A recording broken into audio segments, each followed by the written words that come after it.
from Kissimmee, Florida. It's spring training baseball in 2015 with the Houston Astros here at Osceola County Stadium taking on the Atlanta Braves here on Root Sports Southwest. It's our final telecast of the spring from Florida. The rain has been falling throughout the morning. Bill Brown and Alan Ashby along with Julia Morales with you from Osceola County Stadium. It is just a little bit of a light rain right now, Ash, but we want to see some baseball today. We do every day, don't we? And like you say, it's been great weather today. Maybe a day that the guys have to work through. You want to make sure that no injuries take place. It's a big day for Evan Gatis. He has not played in an Astros game other than a minor league camp game for about a week or so. Sore right wrist, but he's in the lineup today to DH. One of the bats, Brownie, that everybody's looking forward to seeing in the lineup day after day. Evan Gatis has had some problems staying healthy through his career, but when he's in the lineup, he has a tendency of doing a lot of this. Driving the long ball. He will hit the home run. He has a chance to drive in runs because of it. He's very good against left-handed pitching. Evan Gatis is simply that guy that you've got to keep healthy, and he's had some issues this spring trying to stay healthy, though yesterday, after having a sore right wrist, was able to play in a minor league game, play some outfield in recent days as well, and all words coming back is that Evan Gatis is healthy and ready to play in today's game. Coming up, starting blocks. Scott Feldman takes the mound today with a firm spot in the rotation, but how's the rest of the staff shaking out? Julia Morales joins us for lineups and first pitch when we come back.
Back to Osceola County Stadium. Skies are clearing up for just a few minutes. It looks like we're going to get some baseball in today. Not exactly the sunny Florida, but we'll take it nice and cool here.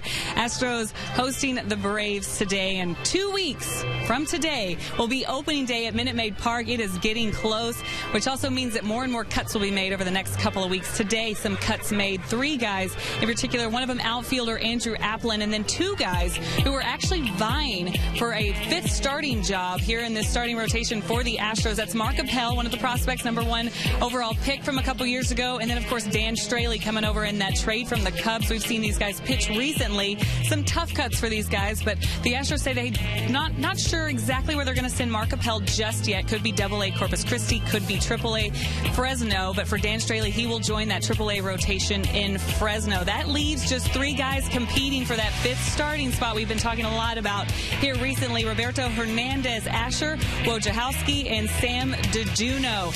The competition is still hot between these guys, and very much still in it for all 3 of them. As far as 1 through 4 goes, not sure what kind of order Hinch is going to put the first 4 starters in, but we know Dallas Keuchel will start opening day, and then Scott Feldman will follow him on day 2. Scott Feldman, of course, going today. Wasn't exactly sure if he was going to pitch today, guys, especially with the rain. So conversations going back and forth whether he would go today or just wait till tomorrow and travel, but he has decided he wants to pitch today, so he will be out there. And for more on him, I'm going to send it up to you, Brownie and Ash.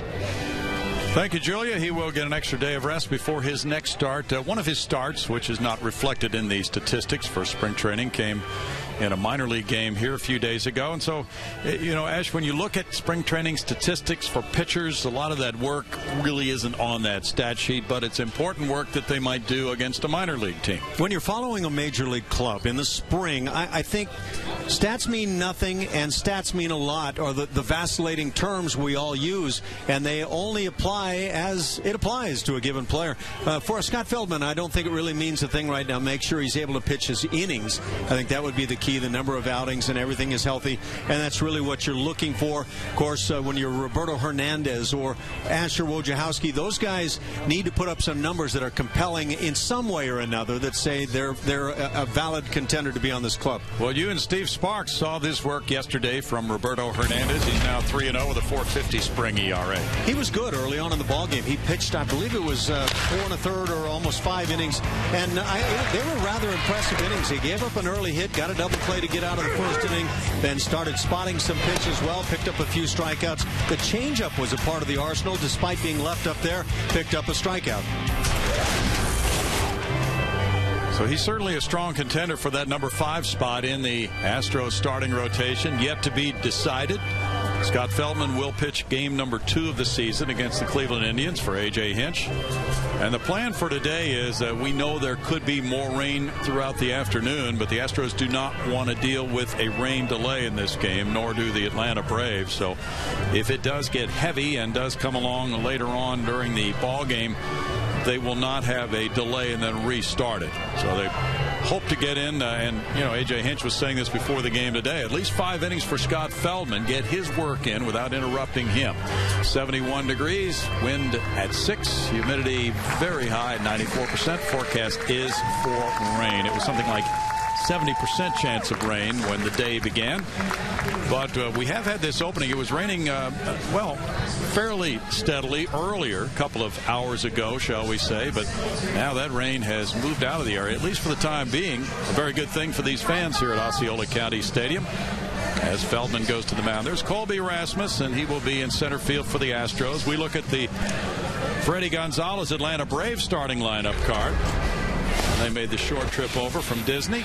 He will go with Eric Young Jr. in center field, Alberto Callaspo at second base. Nick Markakis is making his first start of the spring at DH after surgery this winter. Freddie Freeman's the first baseman. Zoilo Almonte in right field. Chris Johnson at third base, the former Astro. Andrelton Simmons as the shortstop with Yuri Perez in left field, and Jesus Flores, the catcher, today. Scott Feldman on the hill. And a guy that was so quality last year, especially the second half, got his act together extremely well. He's highly respected on the ball club. 9 games last year. My eyes need a little spring training work at this point. But the 8-12, really not reflective of how well he pitched at 374. Solid whip. He's not going to strike out a load of guys, but he doesn't walk many either, so he's got that nice 2-to-1 ratio.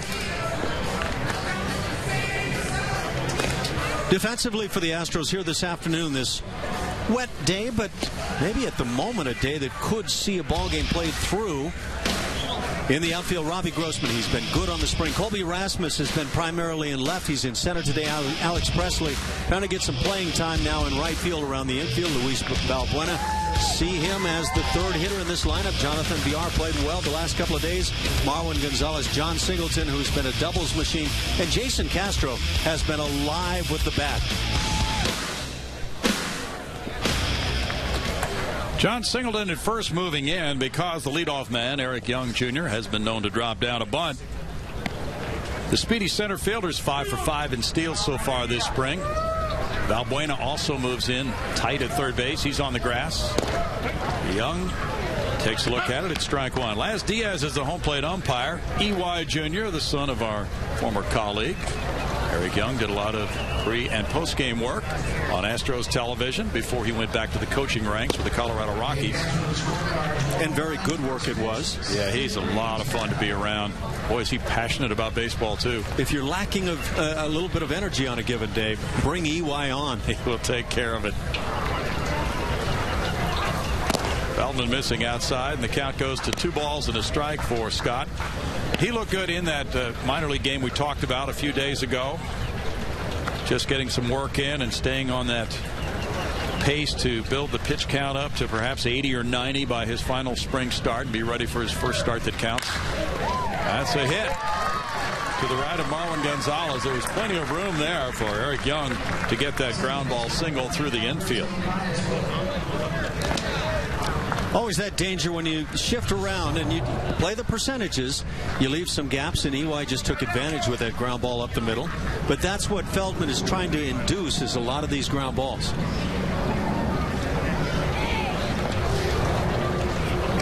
Now the veteran, as Young takes his lead there at first, Alberto Callaspo playing second base today. He's hitting .220 for the spring for 41 at-bats. That's ball one from Feldman. Callaspo, 31 years old, played for Oakland last year. Hit .223. And so far, 9 for 41 for the Braves.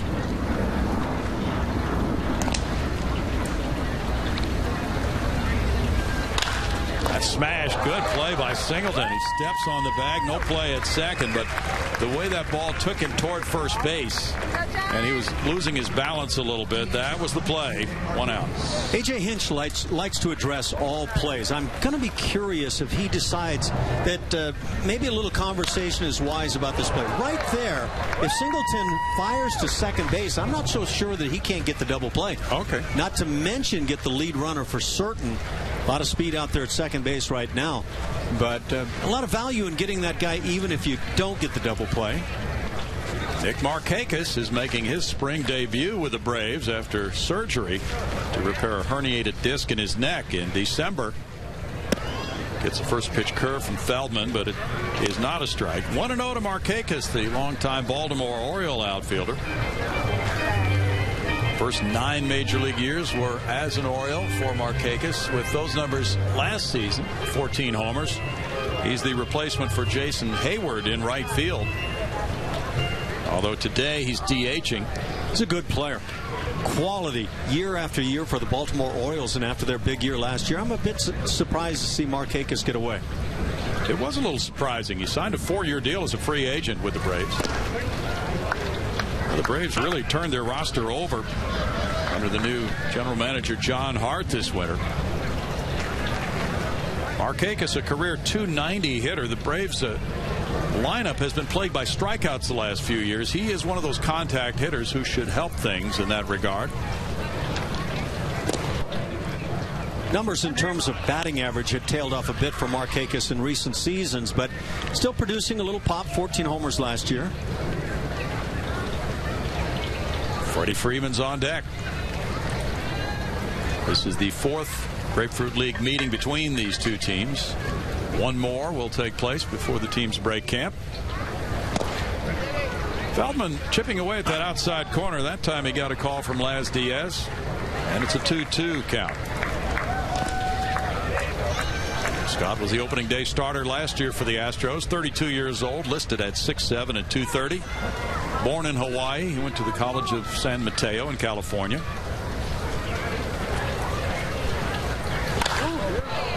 Curveball hit towards shallow left field. Robbie Grossman handling that one for out number 2. In fact, Dallas Keuchel said a few days ago, after he was named the opening day starter for this season, April 6th at home against Cleveland by manager A.J. Hinch, he would talk to Scott about how to handle the whole opening day routine with all the ceremonies on the field requiring a different sort of a warm-up routine for the starting pitcher. Now it's Freddie Freeman. He's certainly one of the established fine players in the Atlanta camp this spring. 355 is his excellent spring average. A strike one to Freeman. With the rains earlier that you talked about, Bronny, you've got a little bit of that B-game kind of a feel here. Not a big crowd, and the intensity made by the players themselves. Yep.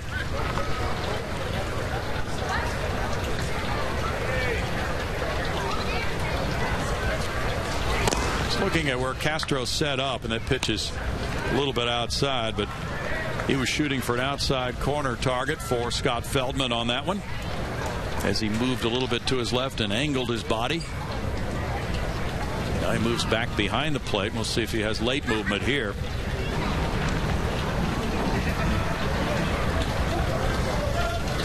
He does, and there's a liner to left field. In for a hit. Young around third. 1-0 Braves as the throw comes in from Robbie Grossman. An RBI single. Freeman gets his 8th run batted in of the spring. I don't know how many hitters are this good, but with that left side open other than the third baseman, shift on, it was clear to me that Freddie Freeman just shot this ball to left field. Watch what he does, aiming that way. And though he didn't put it on the ground, he shot it right through shortstop into left field. An obvious attempt to take advantage of a shift. Now Zoilo Almonte, the former Yankee, in right field today, has a runner at first and 2 outs. Well, that play we talked about, the ground ball by Callaspo, is meaningful in this inning. Singleton got the out at first, but Young advanced to second and then later scored on the hit. Anytime you can get that lead out, get it. And as sharply as that ball was hit to Singleton without the runner on the move to begin with, get that lead out. See if you get the double play then. Chris Johnson's on deck. I think what can happen a lot of times, managers will talk to their, in this case, infield coach and say, just go have a conversation with him, see what he was thinking, see if he is aware of the possibility that if you play aggressively, you can get that lead out.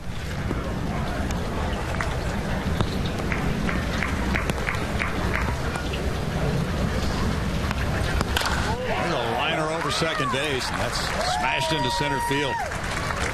Almonte gets the 3rd hit of the inning by the Braves. Freeman to second base. Chris Johnson to follow. The former Astro doesn't have numbers that he would boast about this spring. 133 average, 1 RBI. Right back up the middle. Hear a lot of talk about hitters in a slump and how you want to make sure and work back up the middle. Can't do it better than that. But it's the Freeman at bat that thoroughly impresses me in the inning, taking the shot at the gap produced by the shift.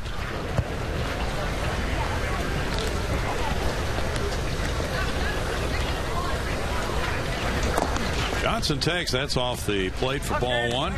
Chris in very good spirits. The Braves were here for a game a few days ago, and he's extremely optimistic about this year's Atlanta team. His numbers, as we mentioned, nothing to write home about, but sometimes hitters like hitting for a low average in spring training. Save them is what you always hear in camp. Yeah. Save those hits until the season starts. Well, and especially, isn't the focus more on the last week for an established guy like Chris Johnson, Ash? One of the biggest frustrations in spring training is to come out of the box picking up 2 and 3 hits in every one of your outings, and suddenly you find yourself hitting about 600 something, and then come the last week or two anyway, and you can't buy a knock, and you start to panic about what happens come opening day. Chris, now 30 years old, hit 263 last year. He takes that one for ball 2. He had a terrific year in 2013, a 321 average, 12 homers, 68 runs batted in. Astros drafted him in 06 in the 4th round, traded him to Arizona in 2012.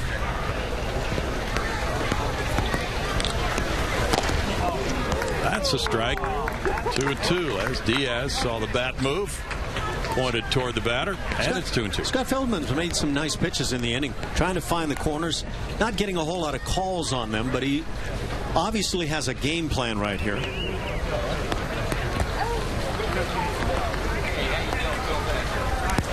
Johnson takes that, and it's a full count now. And again, close. Freeman at second, Almonte at first, ready to run on the 3-2 pitch with 2 outs. Braves have won 8 and lost 12 this spring. So you're trying to pick away at the outside corner at the knees. Boy, that's right where you want it if you're the pitcher-catcher combination.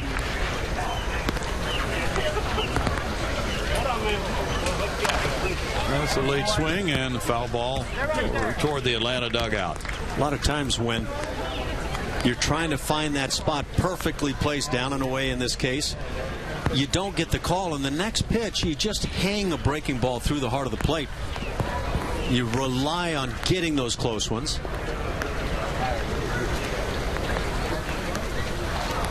Braves 79 and 83 last season. after winning their division in 2013. That is ball 4, and the bases are loaded. And a struggling first for Feldman. 3 singles and a walk. Andrelton Simmons will follow. Simmons, a defensive wizard, also has some pop. This spring he's hitting .440, 1 homer, 6 runs batted in.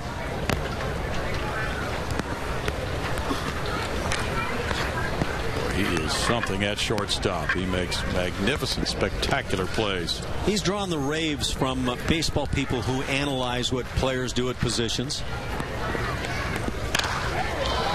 Diving play to his left. Look at Valbuena's throw. He throws it away into right field. Freeman scores. No further advance. Had a great diving stop, but then, and in the mud, he got up, struggling with his footing, threw it wildly at second base. Yeah, that was quite a play, but I'm not so sure that he realized he had made the play to begin with. See if you see the same thing I do here.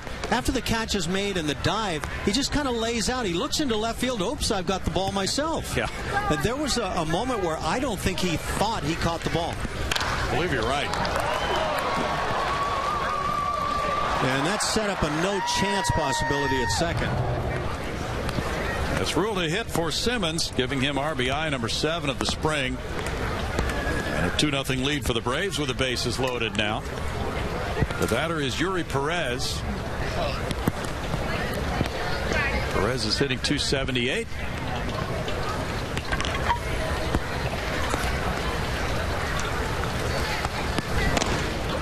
That's inside from Feldman. Number of Braves hitters already glad that this game got underway. I'm not so sure Scott Feldman feels the same way. Yeah.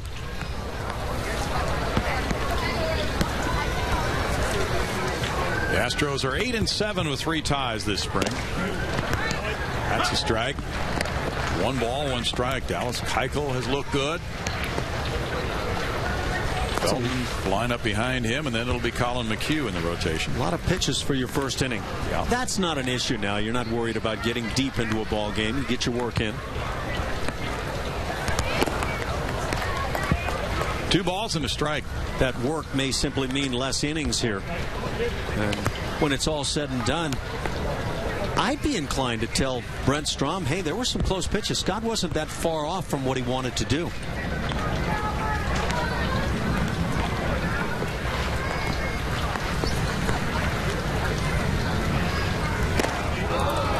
Two balls and 2 strikes. Then you get away with pitches too, and that was one, a slider up, belt high, through the heart of the plate. It's not like every bad pitch gets hit hard somewhere, nor does every good pitch result in the result you want.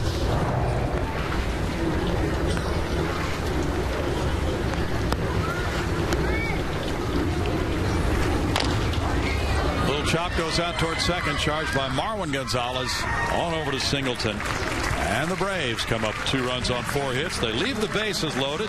Singleton coming up with a play on Callaspo for out number 1. 2-0 Atlanta. His quest.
Two in the top of the first. The umbrellas are coming out. Apparently more rain moving back in after earlier rain today. The Astros starting lineup brought to you by Jack in the Box.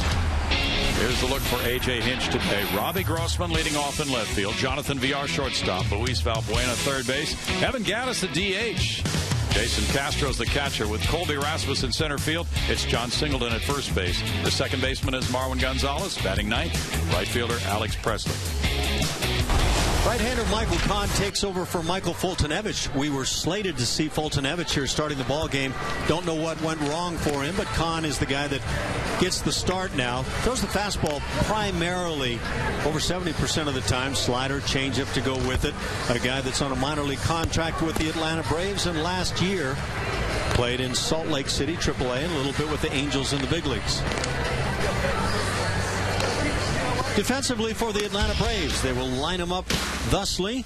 In the outfield, Yuri Perez. In left field, Eric Young Jr.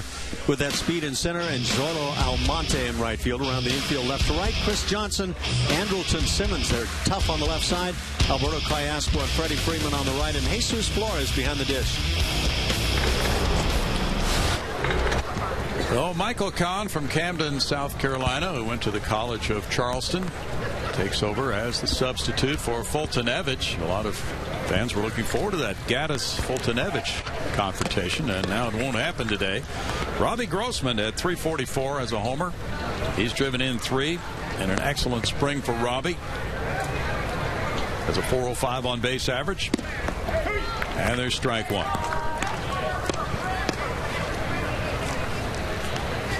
Robbie, a very strong contender to be on that opening day club. What you always hope as a player is that what that means is you're making the club because you're going to play a lot. And I don't know if that has a chance to be the case now for Robbie. He's played well. He has earned a playing spot, but competition's gotten tougher.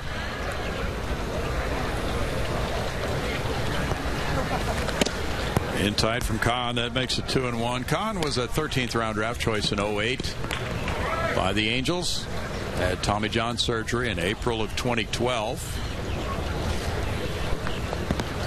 The Braves are certainly a different looking team after making those major moves over the winter. Foul back. They generally find a way to win, though, and Freddie Gonzalez has been around. They traded Jason Hayward and Jordan Walden to St. Louis. They picked up Shelby Miller, who will be one of their starters, and another player. Traded Justin Upton and another player to San Diego.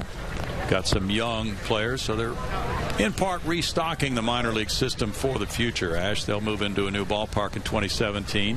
Yeah, we're still looking at Robbie Grossman, and there's Robbie with that tendency to take a lot of pitches and winds up getting caught looking a lot of times because of it. But Robbie on the field this year has been really good. In terms of spring training, I would say if you're judging competition on what's gone on the field, Robbie's won. But a lot of today's competition goes on with contracts, and Robbie's not going to win right now.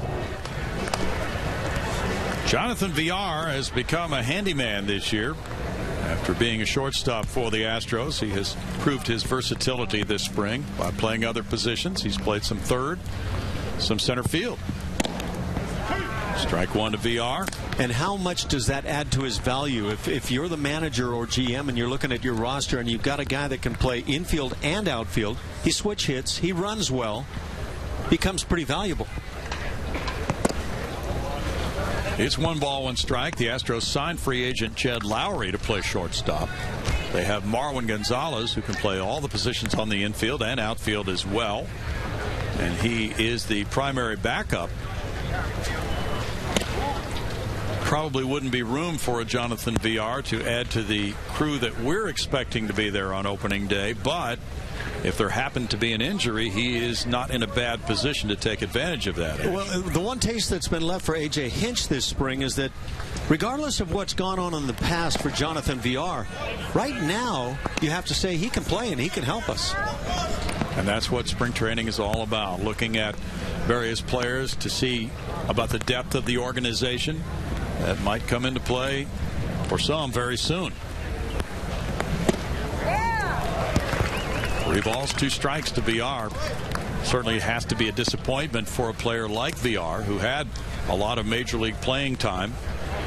And then over the winter, Jed Lowry moves back in to take over the shortstop job.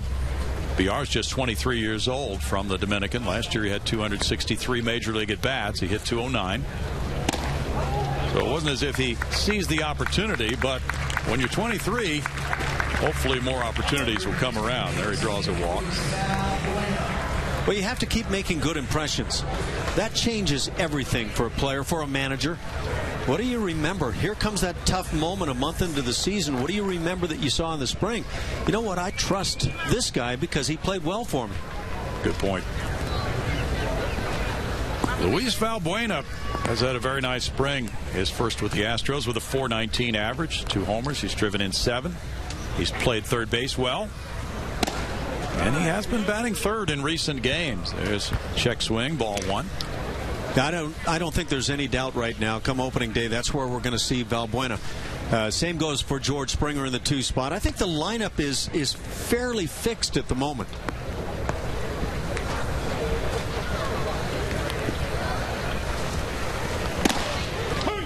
Back on January 1, would you have projected Valbuena, the number 3 hitter? Not at all. In fact, though I would have said he's probably the front runner to be your third baseman, I don't know that I would have said he's the lock to be your third baseman. And then you add in 3 spot in the order.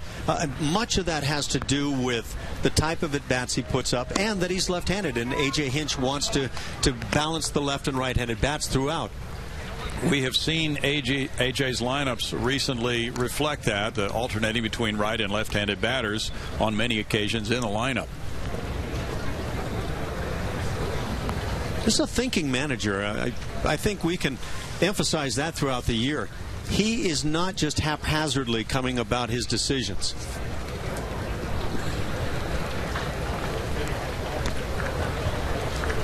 That whole Stanford thing, I don't know what it always means, but in this case, they did a good job.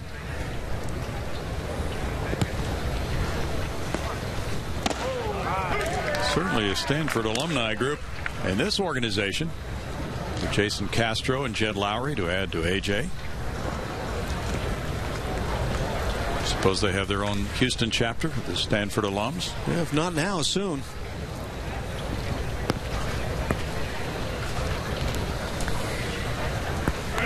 Runner takes off, and he'll make it easily. The pitch was high. Flores had to reach up and snatch it as VR was stealing second easily. Jonathan VR is a little bit bigger guy than we saw a couple of years ago. I don't know if he's as fast, but that was a really good jump. And again, what can you do to help us win ball games? Watch VR. Good jump. Flying down towards second base. He's got some skills. It's his second steal of the spring. And now full count with Flores going out. So both pitchers here in the first inning with a rather slow pace. The lights are on, as you probably noticed earlier, here at Osceola County Stadium. Evan Gatis on deck right now, hoping for one more base runner when he comes up against Freddie Gonzalez, starting pitcher. Bo Porter is back with Freddie Gonzalez. They are reunited as the former Astros skipper has joined the Braves to coach third. That's a walk, and now back-to-back walks have Gatis coming to the plate with 2 men on and 1 out.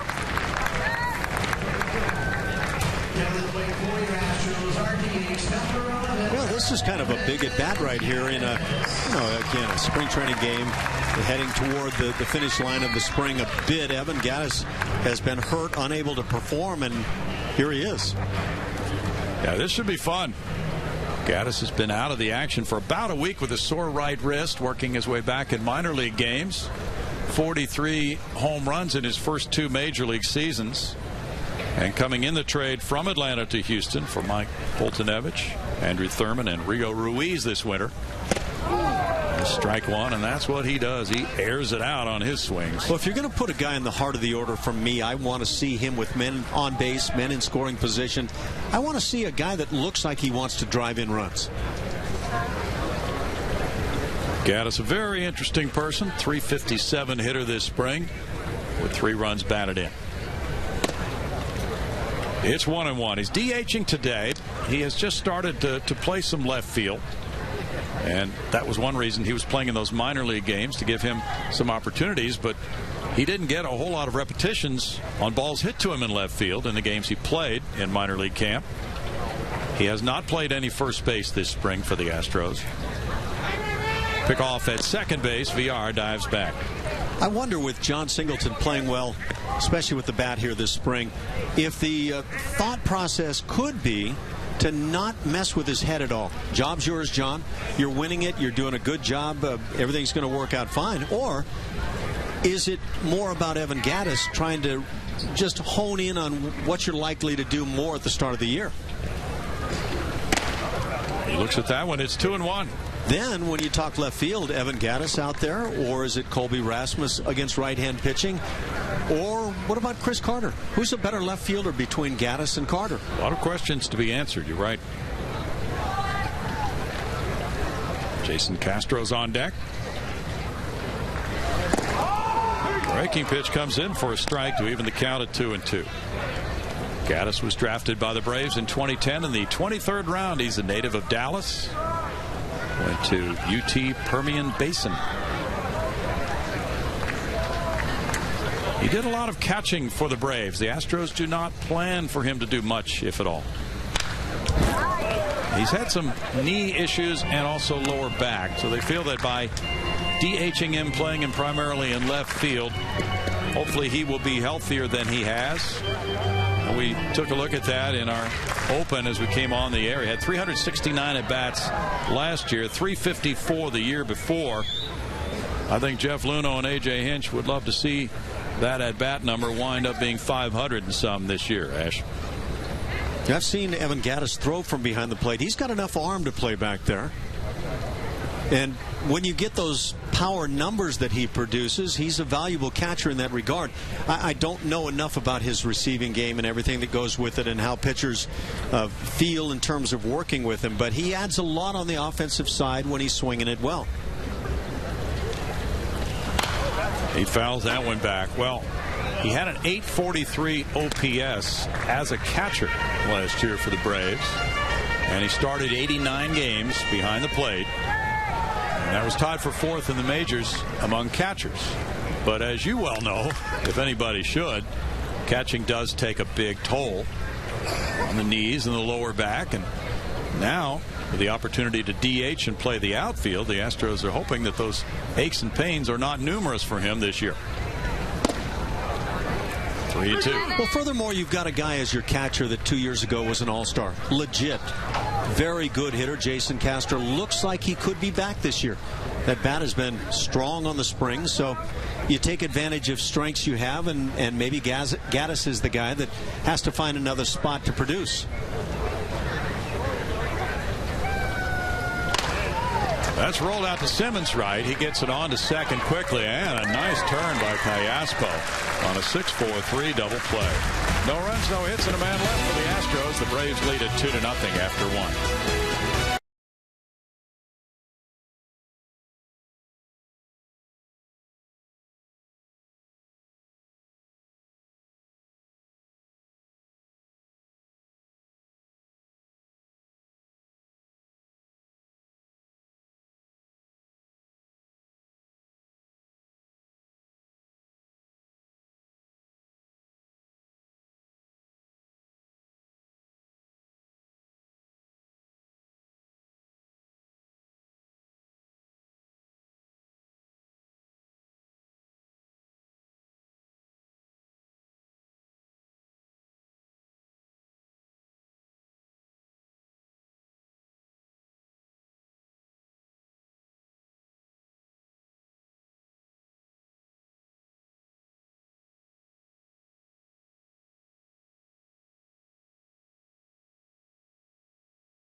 6-2, Astros nothing. We're so pleased to be joined again today by the skipper, A.J. Hinch. Our last opportunity, Ash, doggone it, spring training telecast. This is the final one. We will not, of course, have the opportunity to talk with A.J. during ball games. That can only mean some of us are going back home. Others are staying to do some work. I think A.J. might be the guy doing some work here, and there's still a lot to be done.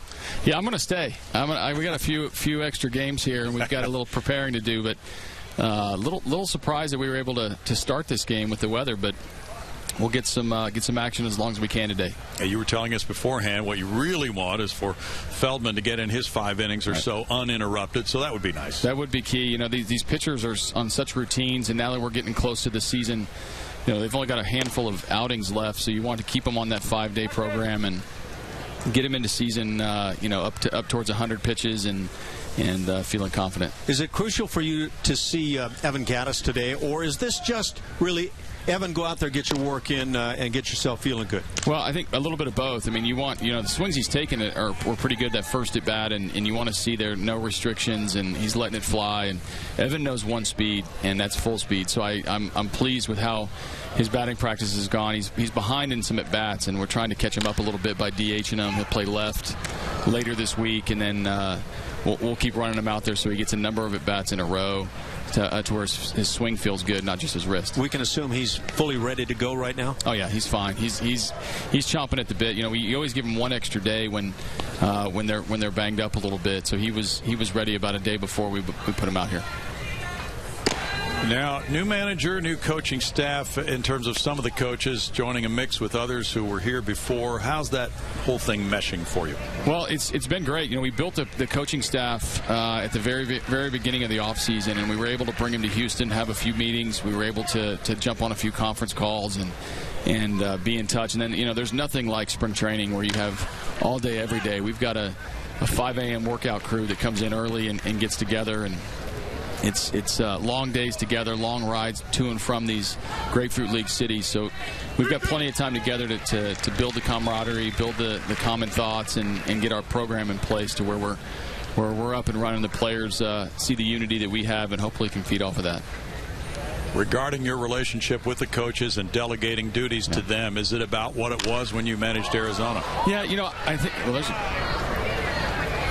there's always the delegation part when these guys are experts in their field. So Brent Strom can handle the pitching, Gary Pettis with the outfield, the base running, third base coaching. Richie's been in the league for 30 years. He has a ton of experience as a base coach and doing the infield. And I've got Trey Hillman right next to me, as a bench coach doing good things. So when you have the experience that the coaches have surrounding me, it's very easy for me to obviously be involved in all of their activities, but the micromanaging part of it doesn't have to happen. I've got ultimate trust in all these guys. They build relationships with our pitchers and our players to make them better, and that's been something I've seen over the course of this spring is watch their relationships grow, and then I can truly manage. AJ, a lot of the talk this spring has been about the 5 spot in the starting rotation. Today, Dan Straley gets sent out. Yesterday, Roberto Hernandez probably had his best outing of the spring. Right. How's that whole thing shaping up for you? It's still going strong. You know, we're going to get Obi in the rotation here in the next few days to get him back up and running in the 4 slot. So, when we have these guys that are competing, one outing doesn't really dictate positive or negative. It's a full aggregate of all the activity they're doing in the spring. So, Dan Straley actually threw the ball very well yesterday, and then we made the decision that he was out of the race. When you see what Wojo's doing, what Sam Deduno has done as a starter and as a reliever, and then ultimately Roberto Hernandez has the most experience in that. So when Straley started fading out of that competition, we felt like it was important for him to go down and get his innings and get his repertoire ready to start his season in AAA. Is Wojo at all hurt by the same thing that hurts a lot of rookies like Chris Bryant with the Cubs, by the rookie status thing and how long you can control him? Yeah, I don't think so. I mean, I think, Jeff's been very forward with me about wanting to take the group that can get us off to the best start, and we have a lot of depth, and I think, the things like options and control and all the different aspects that come into making decisions on who makes the team, who doesn't make the team. Those are last day decisions, but if Wojo earns a spot on the team, there won't be any hesitation to put him on there. He's done very well. If anything, the experience of Roberto Hernandez versus a little bit of the unknown of what happens in the big leagues with Wojo is part of the conversation, but we haven't talked anything about years of control or who has options, who doesn't have options. We've been focused on the best 25 we can take. Well, now you look at the depth of the entire organization during this spring training period. You've had a chance to see Carlos Correa, Mark Appel. Do you feel pretty comfortable with what you've seen as far as knowing this entire organization? Yeah, I do. I like the group of players we have, at the major league level, and then there's a strong group underneath, and that's a great thing to have as an organization. We're starting to send down guys that really do deserve to be in the big leagues. So that's when the organization is fully running. AJ, you got your wish. A 1-2-3 inning. I like these innings. Thanks for joining us. Hey, thanks for having me. 2-0.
Baseball on Root Sports is presented by Jack in the Box. Try the new legendary Buttery Jack at Jack in the Box today. 2-0 lead for the Braves. They had a start from Michael Kahn. He went 1 inning.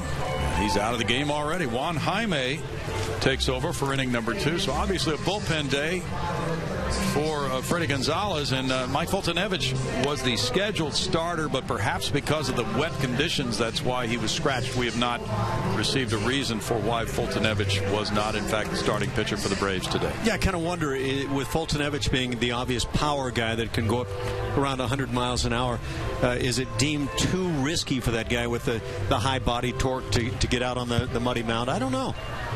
Well, from what we've been told, the Astros starter was given a choice, and Scott Feldman, rather than pitching tomorrow, chose pitching today. So that is the luxury of a spring training situation when the conditions are not terrific.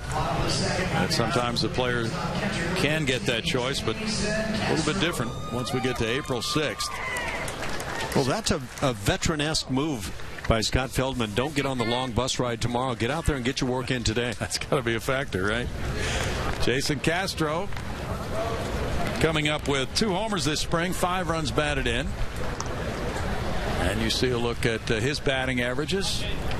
.280 so far this spring. He's hit the ball well. Hit a home run to left center field a couple of days ago. Strike 1 to Castro. Yeah, he's shown exactly what he's talked about. Talk about trying to react to the baseball again rather than trying to move early. He got pitched in a lot last year. It maybe caused him in his mind to make one flawed move, and he's tried to correct that. And he addressed it with a lot of work hitting in the offseason. 1 ball, 1 strike. Max Scherzer was on the mound. The Nationals were here, as you saw in that highlight. He has now been named their opening day starting pitcher. Braves, of course, happen to be in that same division with the Nationals, and the Nationals would appear to be on paper another juggernaut team. Castro moves back. It's 2 balls and a strike. They have accumulated some talent, I think you could safely say. The starting pitching staff about as man, they probably could boast the strongest, on paper anyway, starting staff in the bigs. Yeah, it would be difficult to find one better.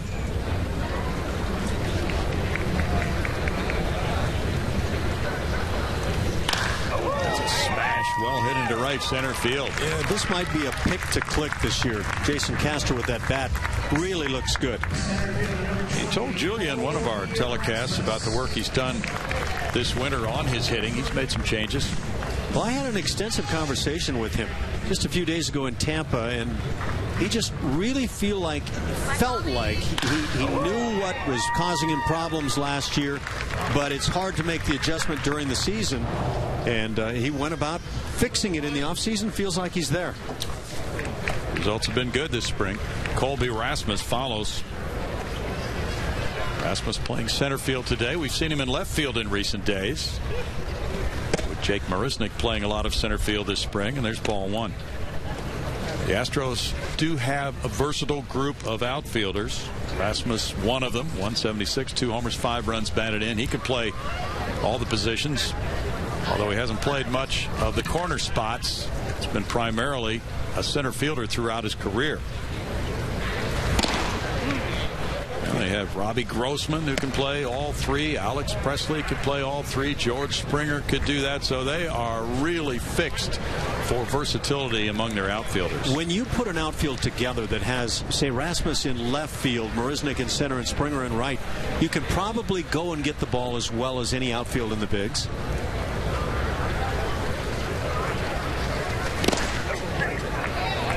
Two balls and a strike for Juan Jaime. Rasmus has had some good home run seasons. Signed a 1-year deal with the Astros as a free agent. Springer has looked very good. I think Rasmus is a guy that has been seen as streaky. When he's streaky good, he'll do it with a lot of power. He's the kind of guy that, even though he's not big and bulky looking, he can take a team on his back for brief periods of time. When he struggles, strikeouts become a big enemy.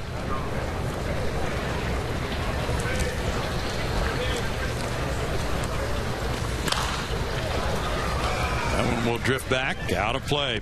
Well, both these teams have had a lot of strikeouts the last few years. Rasmus last year whiffed 124 times and 346 at bats. That's not a ratio he would like to continue to have. 3 times in his career he's hit more than 20 home runs in a season.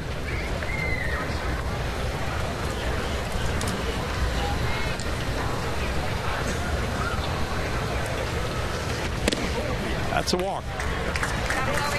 Third by the Braves pitching staff. And sometimes, you know, Feldman was having his difficulties. He walked 1, gave up 4 hits in the first inning. Then he had a 1-2-3 second, but mound gets a little muddy. We can see that from here. And so that landing foot sometimes is a problem for a pitcher on a wet game. Sometimes when you've got a rainy day, spring training, and you don't know how committed folks are to playing the game, you maybe don't prepare the way you might have otherwise. I don't know why it would be more so for a pitcher than a hitter. The hitters have seemed to be fine here this afternoon, but pitchers maybe not dead on the money. Well, Jaime, with that 10.38 spring ERA, has struggled. John Singleton. Singleton has 6 doubles this spring. Big cut there for strike 1.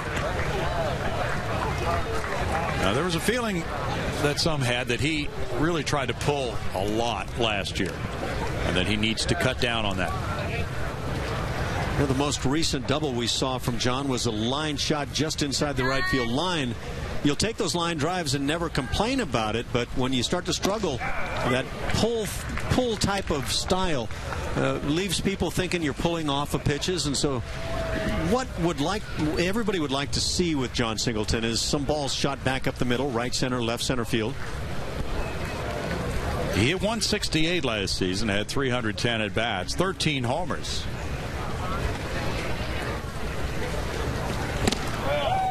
He lets it go there, and that's a strikeout for Juan Jaime, 1 out.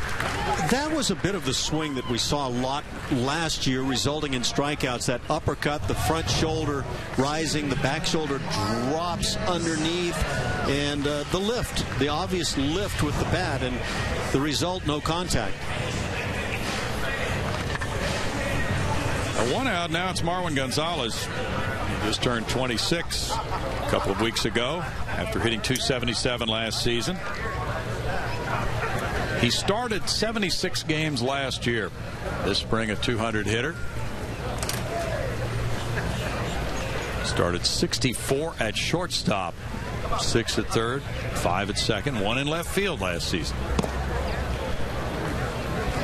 And Marwin really has picked up the art of preparing for a game as far as being versatile and approaching each day pretty much as if he's going to be in the starting lineup, even though he only was about half the time. You know, we were talking about Jonathan Villar and the aspects of the game he can bring, and he may bring some areas that Marwin doesn't, quite frankly. Villar is faster. Marwin doesn't run all that well. Marwin is not classically in the outfield, yet he can play there. But what Marwin does, they're both switch hitters. Marwin is the steadier infielder. He's the guy that's proven he can play shortstop or second base, third base, whatever it may be, and give you a solid performance, and you don't worry about that glove out there. It might be because of that preparation he has acquired along the way that he's able to do that, Ash. Could be, and then I think a little further, even though Jonathan Villar has been good with the bat here recently and has shown signs in the past, he certainly has not proven that he can be consistent with the stick. Marwin had a very solid year last year from both sides.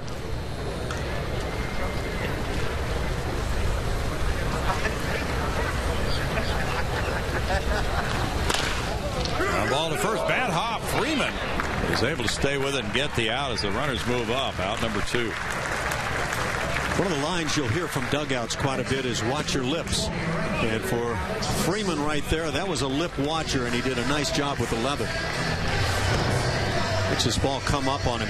Hit it sharply enough that it'll eat you up on the infield, and these infields are getting torn up a bit. You got the wet combined with players running through it, and not easy. 2 outs, and now Alex Presley will move into the batter's box. Presley's been in that lineup a little bit more often the last few days, hitting .231 with 1 run batted in.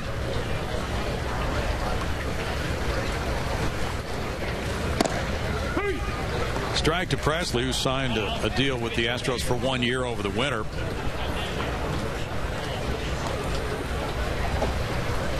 And as for his versatility, he can do all those same things as the other guys, play all 3 outfield positions. Come off the bench. He's more of a veteran type player than Robbie Grossman. Smacks that one foul. 0-2. Whether the Astros would have both Grossman and Presley on the club, in addition to the other outfielders, is still to be decided, or for that matter, Jake Marisnick. So all these things will come into play here in the final 2 weeks, 2 weeks from tonight. Presley and Grossman are, in my opinion, awfully similar. Grossman kind of brings some elements to the table that Presley doesn't, in that he's a switch hitter as Grossman. Presley probably runs a bit better.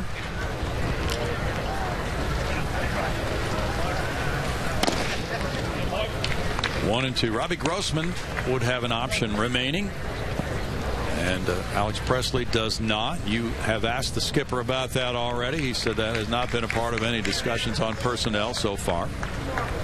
You know, with that said, and the kind of spring that Asher Wojciechowski has had, it surprises me that he hadn't kind of penciled himself in by the way he'd pitched on the spring. Presley checks his swing. The appeal went down to the third base umpire, who ruled that he did not go, Greg Gibson. Does he or doesn't he? Only his hairdresser knows, and his hairdresser probably is smiling right now.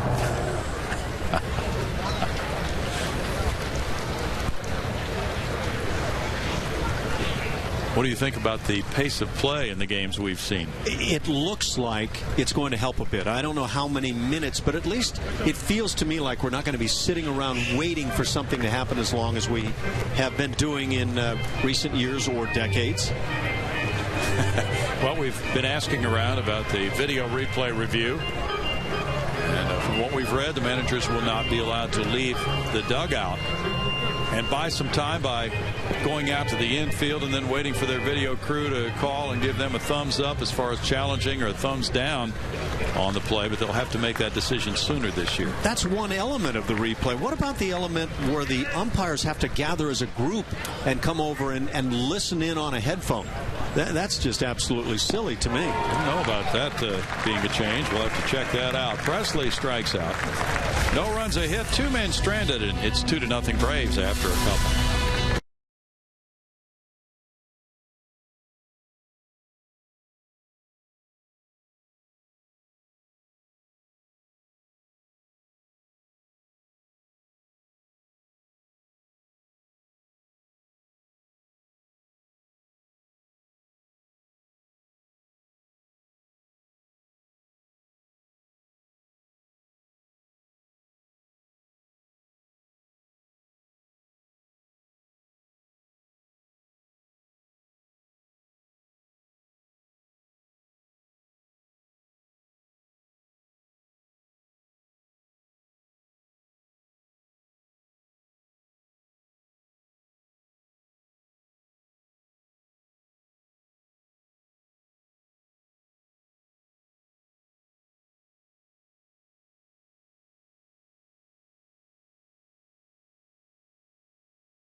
Lead at 2-0 after 2 over the Astros.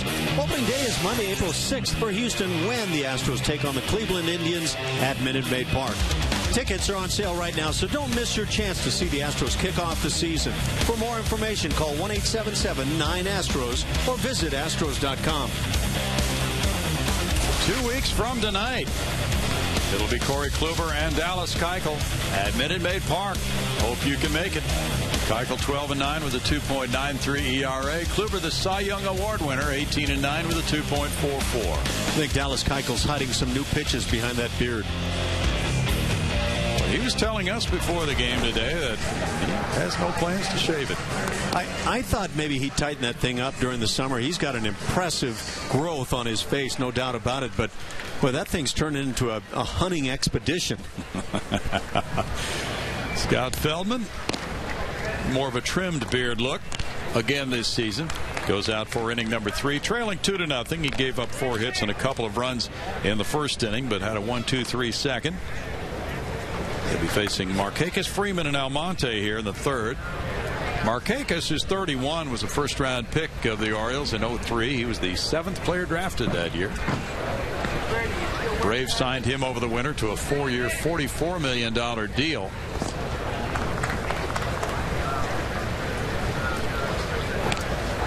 It'll be really interesting to see how they fare after all the changes they made.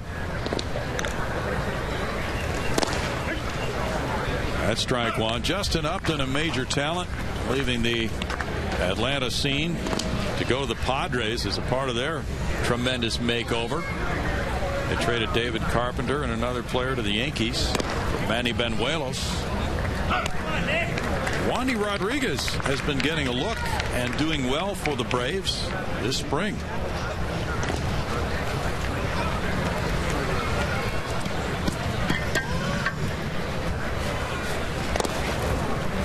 One ball and 2 strikes for Scott Feldman.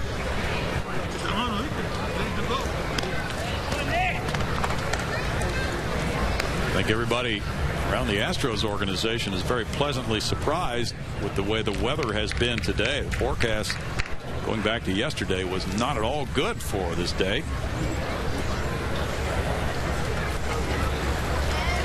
Feldman was drafted by the Rangers in 2003. And he joined the Cubs after a trade and Baltimore briefly. It's hit on a line to right field. Presley running back. Extra bases off the wall. Markakis in with a double. So in only his second at bat of spring training after the surgery, comes up with his first spring hit. I think the Braves are going to like Nick Markakis. He'll go out there and play every day. He'll play the game right. And he's got some tools. And he handles left-hand pitching. I think he's a solid player.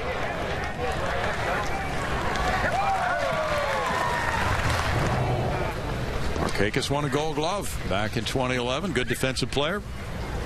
And Jason Hayward, the Braves had one of the best right fielders in the business.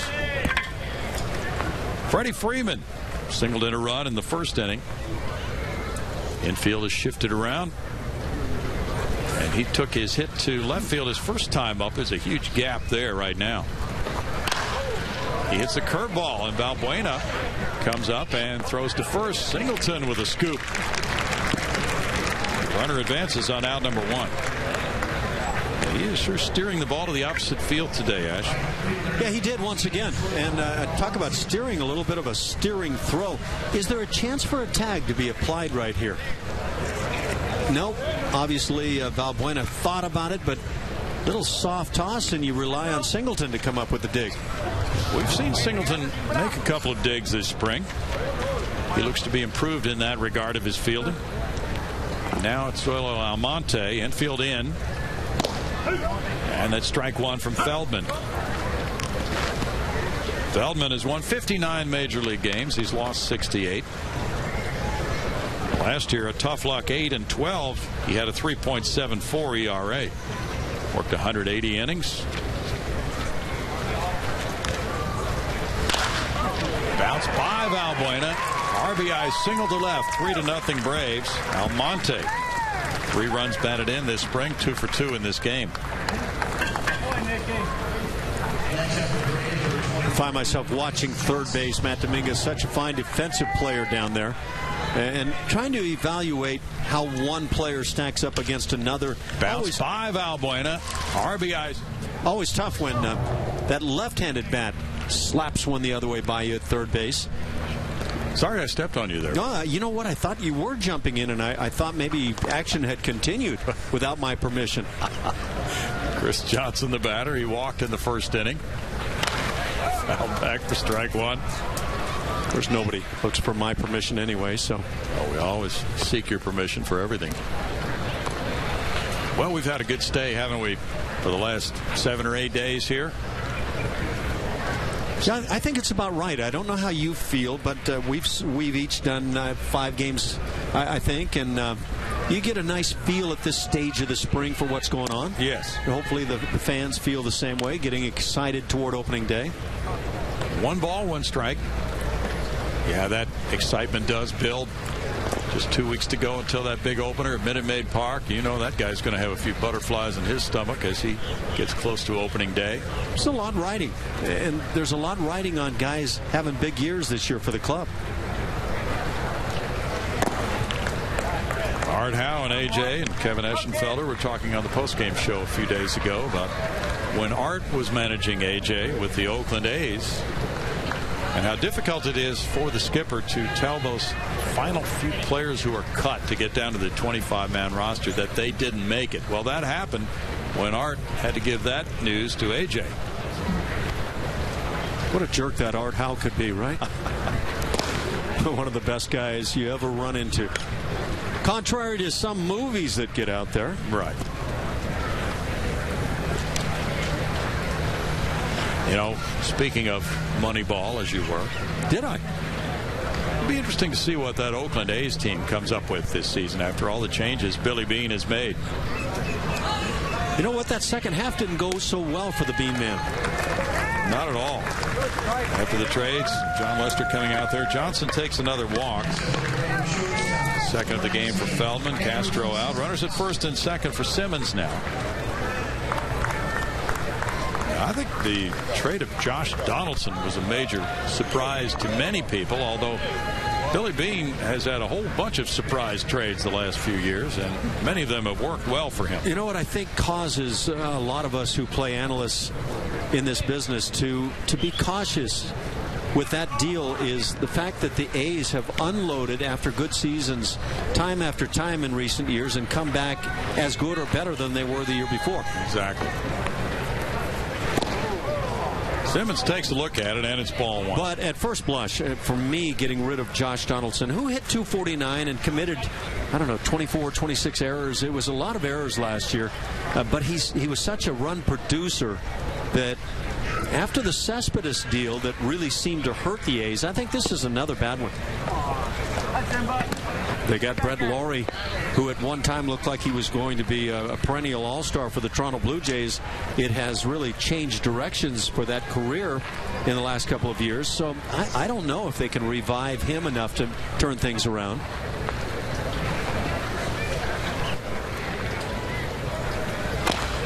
A little tap, third base side, and it goes foul. 2 balls and a strike. Well, another question about the Oakland A's is who will be the shortstop. They have some possibilities, certainly. Marcus Semien came from the White Sox, but with Jet Lowry leaving, that would leave a hole for many that they may not be able to fill with the personnel they have on hand. And Ben Zobrist as well. First half of last year, they were scoring a bunch of runs. And again, they had Cespedes and Josh Donaldson. They had some other guys that were producing. They had kind of a unique offense over there. So Lowry was really that guy that needed to go out and play steady defense. The Astros need that as well this year from him. But he provided some interesting offensive help from both sides of the plate. They did have some major losses, as you saw on the screen there a moment ago. 2 balls, 2 strikes. Jed Lowry can hit with some power. So he's one of the guys that, yeah, I'm really anxious to see him play every day for this club.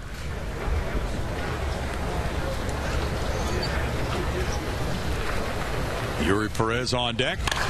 Curveball line to left field. And over Robbie Grossman. That'll get a couple of runs in. Throw comes back in, and no relay to the plate. It's a 2-run double for Simmons. He's driven in 3.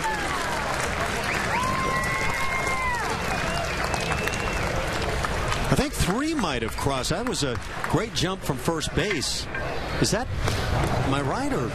Well, Markakis had scored earlier. Oh, okay, that's what it was. So 2-run double for Simmons, and now he's got 9 runs batted in this spring. Pretty good number. Well, that's a pretty good piece of hitting right there. Being able to delay just long enough to get the barrel on this breaking ball.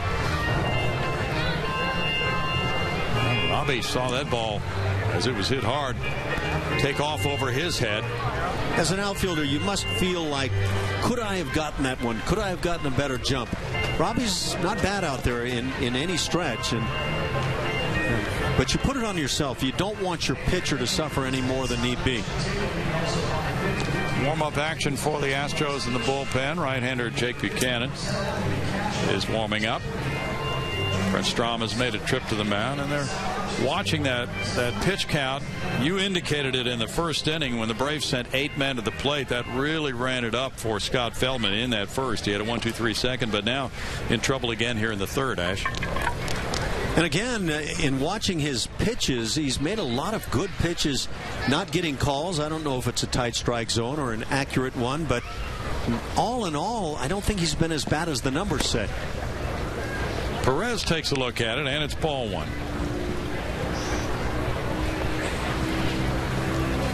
Feldman, back in 2009, was a 17-game winner with the Rangers, losing 8 that year.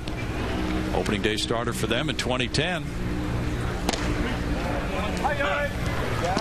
It's a 1-ball, 1-strike count. There was one of those pitches. I thought it was going to be called a ball, trying to find the outside corner, and this time he got the benefit.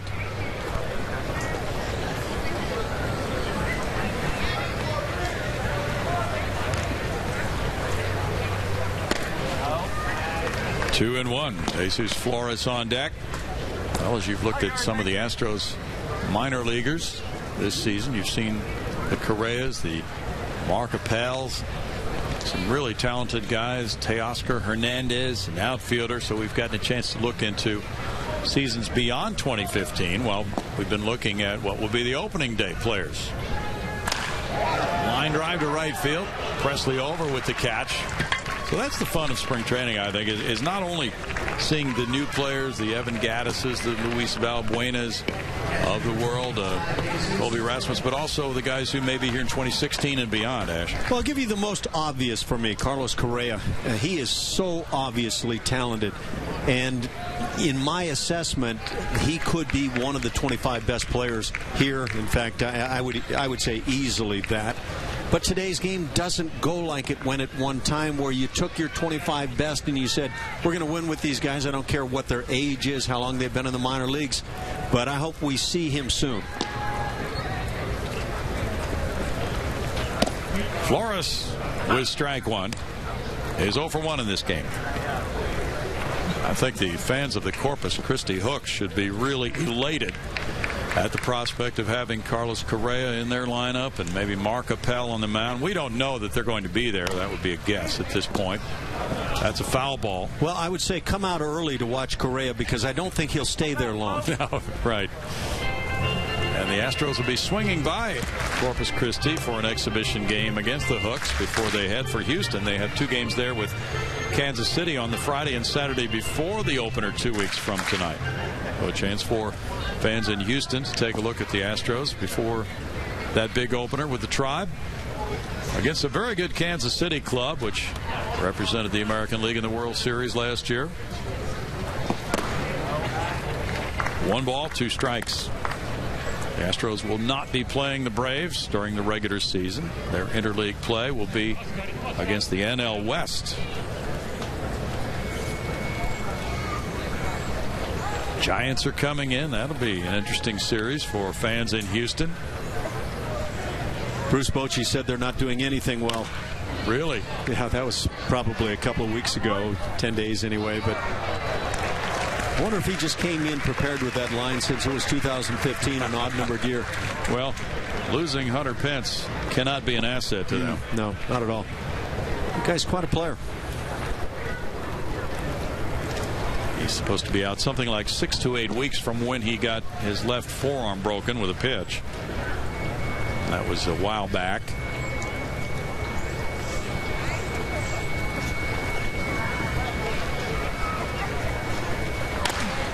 But what the Giants and the Royals did as teams that were not attracting a whole lot of attention during much of the regular season is emblematic of where Major League Baseball is today. Get hot at the end of the year at the right time, and boy, a Madison Bumgarner can make a world of difference, or a Kansas City bullpen in the playoffs can make a world of difference. I found myself looking to see how those teams had done down the stretch, and is there some magic that you can point to? And I could come up with nothing. Yeah. The hot shot foul. You're right. Sometimes it just all falls together for some reason. You take your chances. You get into the postseason, and wild card or best record in baseball, they all just kind of become a blend at that point. And you know, there may be some years a Yankee club back in 2000 or 1999, whatever it was, they just went through, never lost a game. But you don't find that but once every couple of decades or more. Outside for a ball, 2-2. You may not have seen this. There's a little item on TV last night about one of the Las Vegas sports books predicting the win totals for every major league team. And this bookmaking service actually predicted the Mets will win 83 games this year and the Yankees will win 82. Wow. Out to right field. Alex Presley underneath. And in the 3rd inning, the Braves add to their lead. They come up with 3 runs on 3 hits. They leave a man, and they're up 5-0.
Five-0 lead with a bird's eye view of Osceola County Stadium. The Astros to return here next year for spring training, and then the plans are for their new complex to be shared with the Washington Nationals to be ready by 2017 at West Palm Beach. You visited that area. What did you have to report, Ash? Yeah, I had other designs in mind, but it's a great area. Some nice golf to be played down in that neck of the woods, and I think it's going to be loved by everybody. And when you get one of the new state-of-the-art facilities, I just can't see how you can do more to help a ball club or help everybody trying to acquire players. Obviously, there's a great ballpark in Houston, and you want to get that tradition back of winning. And I think that's a part of it. I think you want to be first class all the way. James Russell takes over now as the Astros get set to bat in the third inning. Juan Jaime worked the second. In that inning, he allowed 1 hit, no runs, had 1 walk, 2 strikeouts after the starter, Michael Kahn, worked a hitless frame. Mike Foltynewicz was due to pitch this game today, but he was scratched. So it's a bullpen day for Freddie Gonzalez. And it's the lefty who was with the Chicago Cubs and pitched quite often in relief for them. He was a 14th round pick in 07. Son of Jeff Russell, former Major League relief pitcher. James went to the University of Texas. Jeff, his father, pitched for 5 different Major League clubs. Astros fans wearing some of the older gear here today. Robbie Grossman fouls it back. There's strike 1. James Russell this spring has been in 2 games with an ERA of 14.73.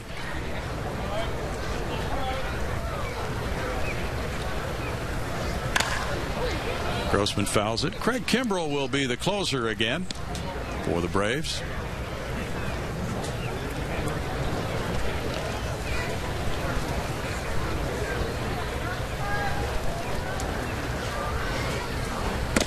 Russell's high with that pitch to Robbie. 1 ball and 2 strikes. By design high. That's that up the ladder kind of fastball. Now 2-2. Here's Robbie taking another close one with 2 strikes. Good eye to get by on that one.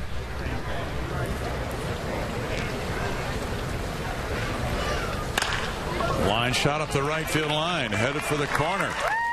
Almonte over into foul territory. Good play, holds him to a single. Grossman took the big turn, then had to slam on the brakes with the leadoff hit to right. So I ask, who is Robbie Grossman? The guy that we saw that was so much better as a right-hand hitter 2 years ago, or the guy that was much better as a lefty last year? And now he hits one down the right side as a right-handed bat. Maybe he's like the Giants every other year. Nice. You could see the early leg kick, but the hand stayed back, and that's really key. Nice job in right field to hold this to a single. That was. Hit number 2 for the Astros. Grossman draws a throw from Russell. Well, another former Braves reliever and Astros reliever, Billy Wagner, was here a few weeks ago, Ash. Wish I'd seen him. He brought a youth league team to this area for some games. That's in the air, foul back. Some of the Astros players were gracious enough to spend some time talking to the young players. Yeah, Billy was fun, wasn't he? I was the bullpen coach one year, 97. And, of course, he was out there all the time. What a great bullpen the Astros put together roughly in that time. Might have been a hair after that, but that bullpen of Dotel, Lidge, and Wagner. That was dynamic. Deep drive, Eric Young Jr. with a catch. There was some white showing from that glove, but he maintained control of it on a long out number 1. I'd like sprinkles on mine, please. Yeah. It was bouncing around in that big outfielder's glove for E.Y. Jr.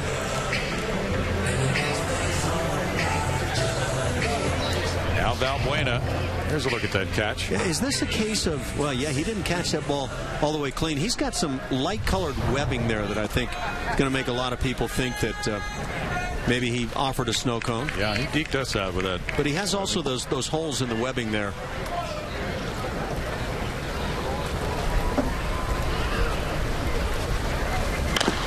Valbuena put some air underneath this one. Chris Johnson coming in and calling. 2 outs.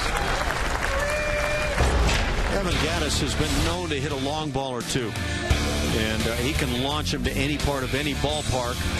You see 409, and that was nowhere near large enough to hold him. And then the second one, Cole Hamels started talking rather glowingly about Evan Gatis and the way he can pound it. But you want to find Evan Gatis get hot like that about April 6th or so, somewhere right around there. Just an enormously strong man. He bounced into a double play earlier. That one hit pretty much one-handed, might be out of here to left field for Evan Gatis. That's a two-run shot. That's an example of the Gatis power, and that's #1 this spring for the new Astro. Well, I'm not sure this at bat tells you his right wrist is sound at this point, because the right wrist had no play in this swing. True, that was with the left hand. He hooked it, and the Astros are on the board, trailing 5-2. Instant offense. He did have a little more contact than I might have initially thought. That's a strong fella.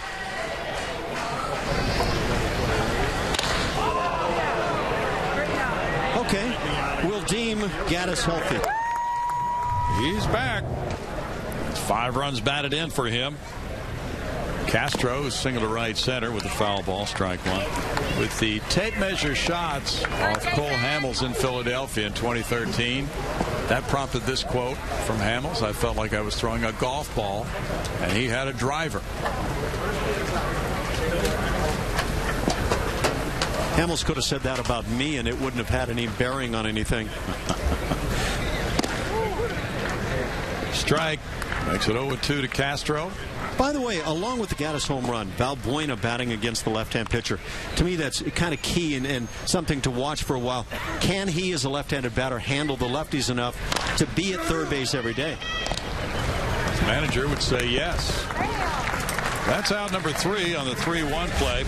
2 runs on 2 hits. The Gatis long ball makes it 5-2 Braves after 3.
Doing his or her thing, and Evan Gatis has hit a 2-run home run. 5-2 Braves lead. Every Wednesday evening home game at Minute Maid Park is Dollar Dog Day Wednesday. The first Dollar Dog Wednesday of the season is April 8th. That's against the Cleveland Indians. For more information, visit Astros.com or call 1-877-9-ASTROS. Well, you get one of those early this year. I thought that ad was actually for you, to make sure you didn't eat a late lunch. Well, we'll have to factor that into the planning, the meal planning for that day. Jake Buchanan is part of the pitching planning for this game for A.J. Hinch. Scott Feldman leaving after 3 innings of work, allowing 7 hits, 5 runs, walking 2 with no strikeouts for Feldman, who had his struggles today on a wet mound. And now Buchanan, the sinker baller, comes in with the Astros down 5-2. to face the top of the order. Young, Callaspo, and Markakis due up in the Braves' fourth. 72 pitches for Scott Feldman today. Well, that's probably pretty close to the target, wouldn't you think? I think so. I'm sure he would hope to be sharper and or receiving a few more close pitch calls, but all in all, everybody's going to have their own spin on a given day. Buchanan brings that one in high. 1 ball, 1 strike for Jake. Jake, in 5 games, has a 1-0 record, a 1.23 ERA for this spring. And last year in the minors, you see those numbers. But he was in the majors as well. And for the Astros, appeared in 17 games, 2 as a starter. A 1-3 record, of 4.58 ERA in a Houston uniform for Jake Buchanan, who's 25. He's from Charlotte, North Carolina. An 8th-round draft choice of the Astros in 2010. Last year was his first year in the majors. He's a North Carolina Stater. He was there with Russell Wilson, quarterback of Seattle Seahawks, who has been in camp with the Texas Rangers again this year. It's going to be kind of fun for the guys. Oh, yeah. Little roller goes to Singleton. He hurries, and the toss to Buchanan doesn't get it done. So Young, with his speed, is able to get there for the infield hit. What is the key on this play? I'm not so sure that this wasn't just ideally placed combined with speed. Right. If you say, okay, I want the pitcher to take it, well, you're going to lose out on that one, but you need a better toss, that's for certain, out in front of your pitcher. And what Singleton does is give the toss behind, and Buchanan needed a miracle. Question being, does he have time to take possession of the ball and get that toss accurately? I think that's a good point, and I think he probably did. Callaspo, as the throw goes to first, is 0 for 2. Young, as we mentioned, has 5 steals this spring, and that's a big part of his game. Takes after his dad in the stolen base regard. Well, his dad was a great base stealer. That's a strike. We would watch the games. He was getting ready, of course, for the post-game show, and watching you last year, Jeff Blum, Ash. He would always be watching that pitcher from the base stealer's perspective of, I think I've got him figured out. Go on this pitch. That kind of thing. Very passionate about base stealing, as you would presume. And that's the mentality of a base stealer. Always watching for some kind of a clue that the pitcher is going to do something that will make him predictable. Probably says a lot when a guy's still doing that after his career is over as a player. With my wheels, I never found myself looking for those edges.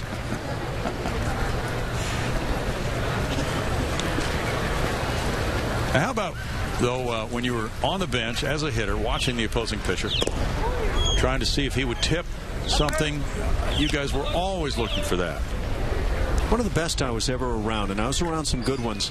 Frank Robinson, when he was the player manager in Cleveland, he was constantly picking up things about pitchers on the hill.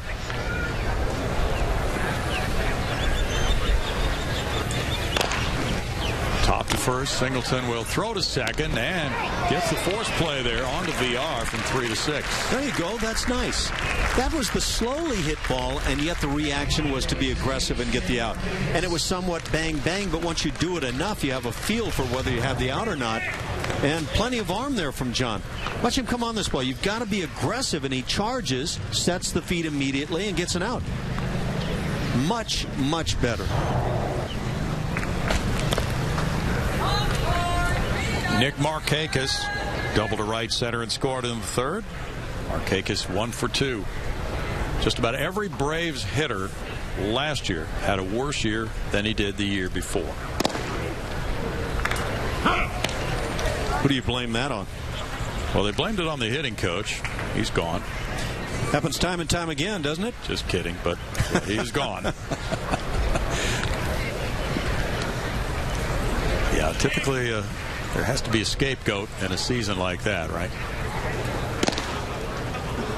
Remember Kansas City a couple of years ago bringing in George Brett to be the hitting coach. He said that's enough come the end of that season, but even the greats like George Brett may not have the answers that a struggling team needs when a guy comes in. For certain.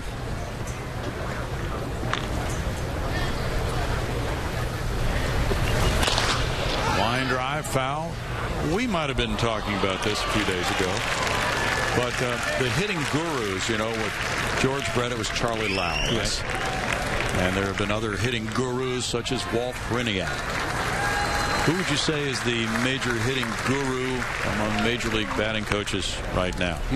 Wow. It's not quite the same, is it? No, there's not one guy you would think of above everybody else as being able to take a hitter under his wing and make him better, right? The thing about today's game, and I'll get to it. That's looped in front of Presley. Presley diving, and it's behind him. Drops in for a hit. He gave it good effort, but Markakis with the pop fly single gets Callaspo to third. The thing about today's game is that regardless of who a major league club might have as their hitting coach, and he's going to have an impact on guys one way or the other, as this one gets bloody and drops, is that guys will have their own hitting coach, whether it be their dad, Colby Rasmus, or somebody else during the offseason or even during the season that they confer with. And so it's not like Charlie Lau can have the all-encompassing impact like he once had. Freeman smacks one on a line. Topspin liner in for a hit in front of Presley. And the bases are loaded. Freeman jumped all over that pitch. He's 2 for 3. I would say Freddie Freeman is ready.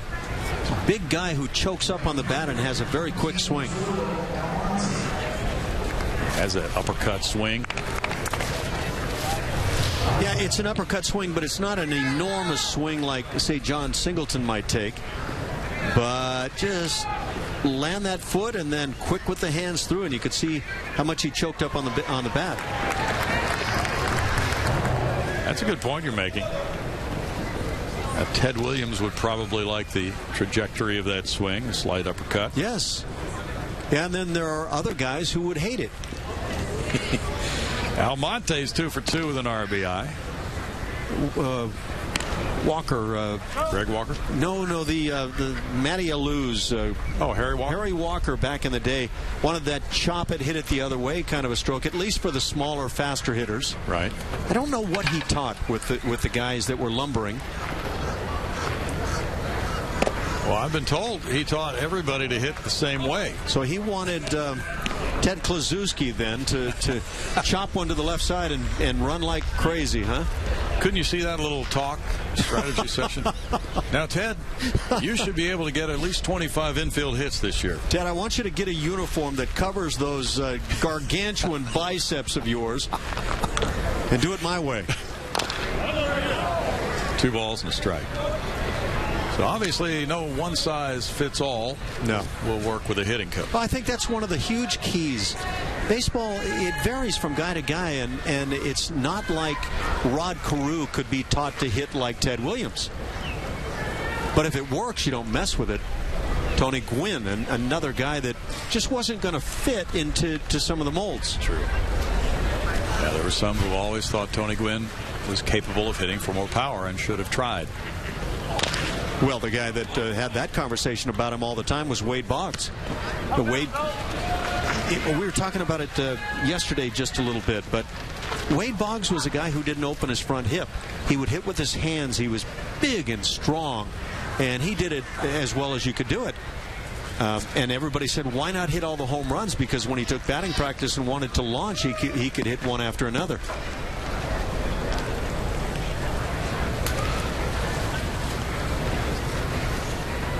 But one key entry into the Hall of Fame later, and I think Wade got it right.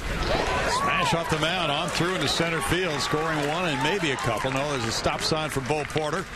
And it's an RBI single from Almonte. He's 3 for 3. He's driven in a couple. Now the Braves lead grows to 6-2. You know, we were talking early on about what spring training means, how it varies from one guy to another, one day to another. For Scott Feldman, I don't think anybody's going to worry one little bit. It was just a day to get some work in, and he threw some good pitches and whatever. And so it doesn't mean a thing. But Jake Buchanan comes in and gives up some hits and some runs, and I have a feeling it means something. Well, you're right. It's a different perspective. Chris Johnson has walked both times today.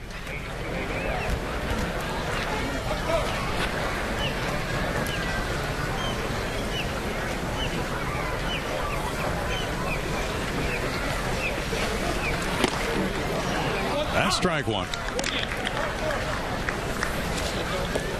What the Astros have done with their acquisitions this winter is create more depth in the organization. So that, in effect, has made it tougher for pitchers like Jake Buchanan to make the big league club again this year. Line drive to left field. In for a hit. That'll score a run. Grossman throws it in. And the Braves continue. That's hit number 5 of the inning for them. You know, if the Astros are going to make that big leap forward as a club this year, they need the starting pitching to be good. And Dallas Keuchel is the leader right now, without question. He had such a terrific year. But between Keuchel, Feldman, and McHugh last year, the numbers were pretty darn good for a club that didn't win 90-plus games, 31-30, 3.15, an outstanding ERA, over 2-1, almost 3-1 in the strikeout to walk category, and so those guys are quality. Can they repeat again this year? The club needs them. That's a really good question. Andrelton Simmons, with the check swing appeal going down to first base, did check his swing. Simmons has driven in 3 today, 2 for 2. The RBI by Johnson, his second of the spring. Here's part of the deal, though. You have 5-man rotations. That means 40% of your games are outside of the realm of those 3 pitchers. So now you need some guys to be quality there. Brett Oberholzer is being counted on. It would appear that Roberto Hernandez is the leader for the 5 spot. Obi, by the way, reported no ill effects from his bullpen session yesterday. 1 ball, 1 strike, so he'll be slotted back into the Astros rotation in a few days. The Astros will be getting a day off this week on Thursday after back-to-back road trips to Port St. Lucie and Clearwater against the Mets and Phillies.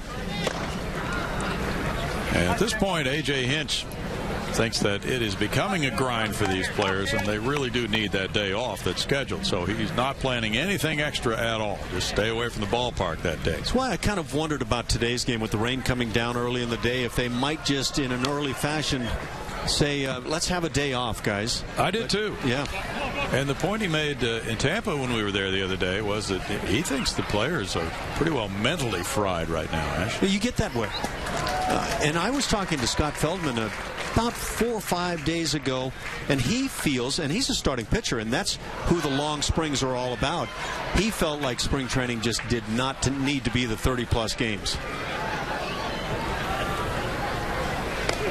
Hit by the pitch.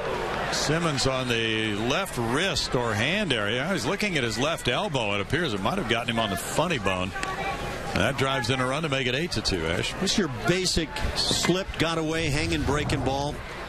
No intent there other than to throw a whole lot better breaking ball. And if you're the hitter, your intent ought to be to get your elbow out of the way. Exactly. I don't care if it's a soft toss underhand flip for the hitters. Get your elbow out of the way. Not time to take one for the team. This game doesn't count. As we go to Julia Morales. Hey, guys, talking about Oberholzer a little bit earlier, Hinch said today that he will be ready for the start of the season, which is really good to hear. You know, that lat strain, it was really precautionary, not a big deal at all. Obi felt really good throwing. And then Brad Peacock will not be ready for opening day, Hinch saying today, but he is getting closer. He was supposed to throw in a minor league game today, a couple of innings, but because of the rain, everything got pushed back, so he's just going to push it back 1 day. But still on a good pace and should be ready right after the start of the season. It's just kind of a tough timing, so they'll have to make a decision whenever he's ready. But he may not need a whole lot more time after opening day to be back in that rotation. Good point, Julia. Pedro Siriaco is the pinch runner for Andrelton Simmons at first, who left after being hit by the pitch. It's 8-2, and Yuri Perez bats. High chop. Marwin with the feed, and then VR safe as another run scores to make it 9-2. That ball's in the air a while on that big bounce. Otherwise, it's a double play. So Perez gets the RBI, his first. Well, not knowing a lot of the answers, and that's the case for a lot of things that goes on. We're not privy to some of the reasons for things, but in watching Brad Peacock throw on the side, boy, he appeared to me to be ahead of about anybody else I've seen throw this spring. Yeah, he looked very good, but The reasons that A.J. Hinch gave today were that he would not be able to build up his pitch count enough in the remaining time to be in that opening day rotation. It might not take long, though. As ball 1 to Jesus Flores. So perhaps a rehab start or two in the minor leagues, and then he re-enters the Houston starting rotation. We've been talking about this battle for number 5 starter. Well, whoever wins that may not be able to keep that spot, with Peacock knocking on the door again. 1 ball, 1 strike. But so many things can happen. You know, other pitchers can go down, so it's nice to have that kind of depth. It's a very pleasant situation to have a Peacock just about ready to come back on opening day. 1 and 2, you talked about the Nationals earlier, Ash, and what a tremendous rotation they have. Most people picking them to win this NL East, in which the Braves reside by many games. They had a 17-game margin when they won it last year. And they, in effect, have 6 really good starters. To left field, Grossman backing with the grab. And the Braves bat around here in the 4th inning. 4 runs across the plate, and their lead grows to 9-2.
Atlanta Braves having their way with the bats here this afternoon. We played 3.5, 9-2 Braves on top. Say, fans, celebrate the 50th anniversary of the Astros and the Astrodome on April 17th and 18th, presented by Coca-Cola. That's Friday, April 17th. And on that day, 10,000 fans will receive a Jimmy Wynn bobblehead. On Saturday, April 18th, we'll turn back the clock with era-specific uniforms, and 10,000 fans will also receive a 1965 replica Astrodome. For more information or to purchase tickets, visit Astros.com or call 1-877-9-ASTROS today. Jimmy Wynn bobblehead. That's good stuff. And Jimmy, of course, a part of that 50th anniversary weekend, celebrating the opening of the Astrodome, 1965. Where are those nicknames today, Brownie? The toy cannon. That's what nicknames were about. They were, weren't they? There used to be some great nicknames. What was your favorite nickname that you can remember? Well, not that I knew any of these guys. Toy Cannon, that was pretty darn good. Vinegar Ben Mizell. I start kind of flipping through some of the names of the past. I don't know. He was a congressman. Colby Rasmus, with the Astros trailing 9-2, takes the first pitch here in the 4th. Did they call him Senator Vinegar? I don't know.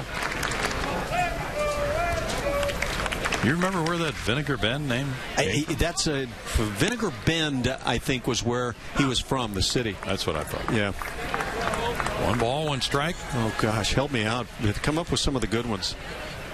Oh, there have been many. Cool Papa Bell. Hot shot past the diving first baseman. Kelly Johnson just entered the game at first base. He laid out for it, but Rasmus is aboard with a leadoff single. Frank Howard was Hondo, and I don't know where that came from. See that closed front hip? Look at impact. He just doesn't clear it. And it would seem that it would keep him on the baseball longer than a lot of guys, but still very prone to the strikeout. Rasmus is lifted for a pinch runner, L.J. Hose. Colby on both times today with a walk and a single. The Astros trailing by 7 get Singleton to the plate. He struck out in the 2nd. How about Bob death to all flying things. Oh, that was a good one, yeah. That was a very good one. The Big Train, Walter Johnson. Mm-hmm. We don't have nicknames like that. He'd have been known as what today? Walty? John? WJ. Yeah. Dub J, but something like that. Yeah, you have to come up with something a little more creative. Let's start a campaign. We need that. Need more creative nicknames. Well, let's come up with one for John Singleton. Okay. How about Big John? Okay, Big John. How about... like that's creative. How about John Homer Singleton? Singleton, see, he shouldn't want the name Singleton. He's a home run hitter. You can't use that. That was Frank Baker's. Okay. Or was he Home Run Baker? He was Home Run Baker. And he hit, 9 one year to lead the league, so that was rather odd, but still, at the time, it appeared appropriate. 1 and 2. But for John Singleton, singles are not his objective. I think they were using in those days shaving cream in the center of the balls to put the leather around.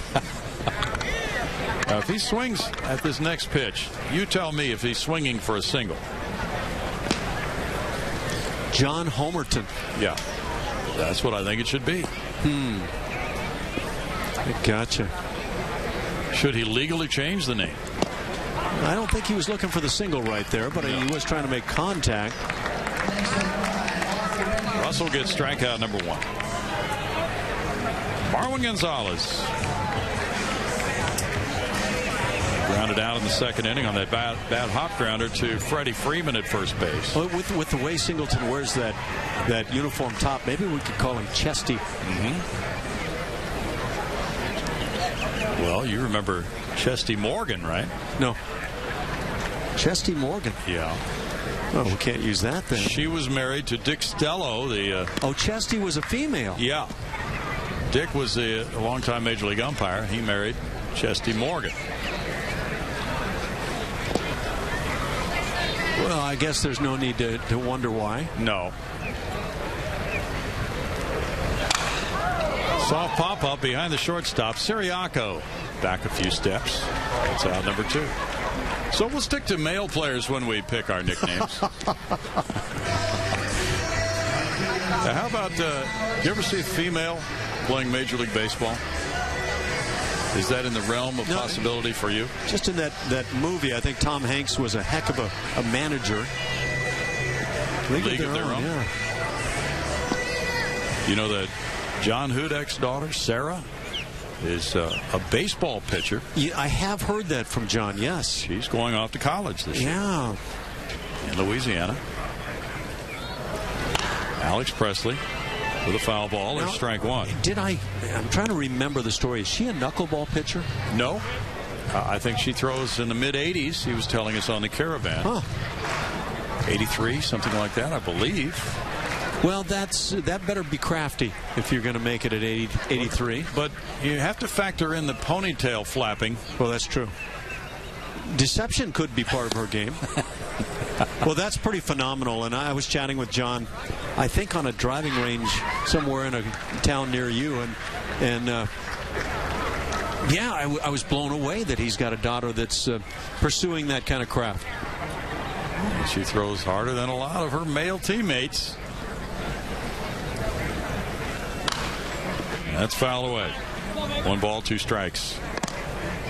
That's fun, though. I think it's great when the new horizons are opened up. And sure. No reason why, but there have been, you're right, there are young lady knuckleball pitchers, and in fact, the late Joe Negro would work with one of them here in Florida years ago. Actually, the door should be wider open, maybe for umpires, female umpires. Sure. There used to be the argument that the arguments on the field were just too tough, and maybe I'll leave it at that. Too tough, coarse language for females to realistically be a part of that. And some have tried to make it along the way, and I think some have certainly been qualified. But today, with the instant replays that are used with the overcalling of plays, you don't really see the arguments anymore. No. So it should be a little more female friendly, I would think. Yeah, well, Pam posted a Umpired for many years in the minor leagues, but she never got a major league shot. And there have been other female umpires in professional baseball, but not at the major league level.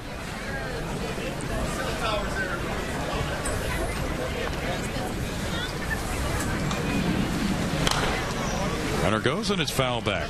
I think females ought to be able to equally mess up calls like the male counterparts in this game. Equal opportunity? Sure. Have you ever umpired? I would never want to. I did, a little bit of youth baseball. If I were going to call balls and strikes, I'd rather be back behind the mound than behind the catcher. I think you have a much better view.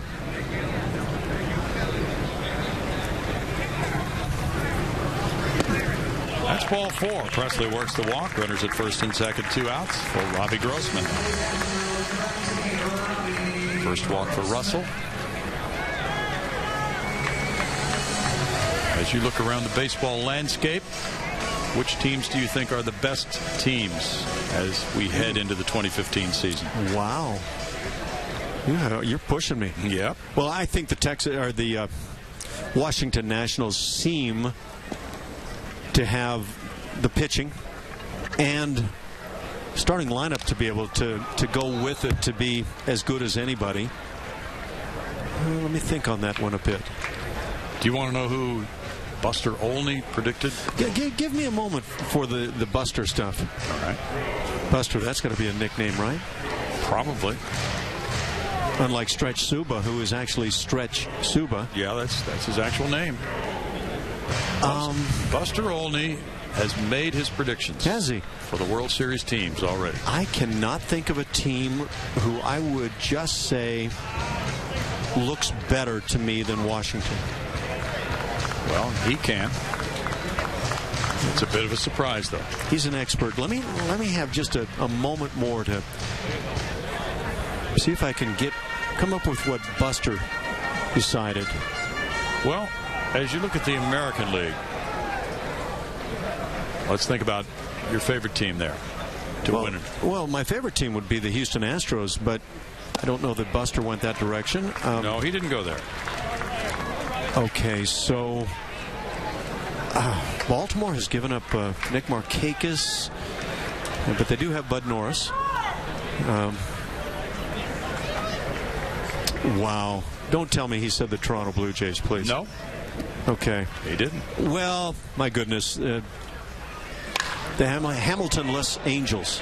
Fly ball to left center field. That drops in for a hit for Grossman, and L.J. Hose comes in. Throw to third base, gets by, and no backup there. The pitch is behind home plate. That run will score. So Alex Presley comes in with a second run on that play, and Grossman winds up at second base. It's 9-4. Yeah, Robbie Grossman, a couple of more hits today as he continues to do very well. Will it make a difference for him? All those categories that we're talking about of what spring training means for a guy. And I just wonder if Robbie's one of those guys who spring training means, well, down the line, we know what Robbie can do. We'll count on him in that regard, but he's really putting up the numbers. Yuri Perez with the throwing error, allowing the second run to score. Presley comes home. Jonathan Villar, the batter. That's in the air, and Perez comes in for this one in left field. Well, he predicted that it would be Seattle and Pittsburgh in the World Series, Ash. Oh, that's a little much for me. 2 runs on a hit with an error and a man left, and it's 9-4 Atlanta.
County Stadium. It's 9-4. Braves on top of the Astros. And special guest over here, I've got Colin McHugh, one of the starters this year. And Colin, I want to start with spring training 1 year ago and where you were at this point. Can you believe how much has changed since then?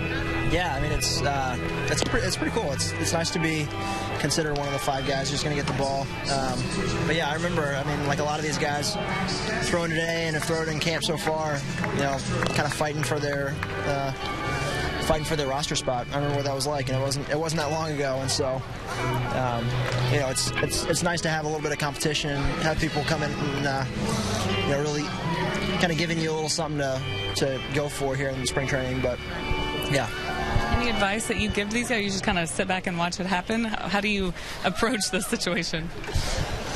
Execute, throw the ball well, see what happens. I mean, so much is out of our control. So, you know, you go out and you do the best you can, and you let the chips fall where they may.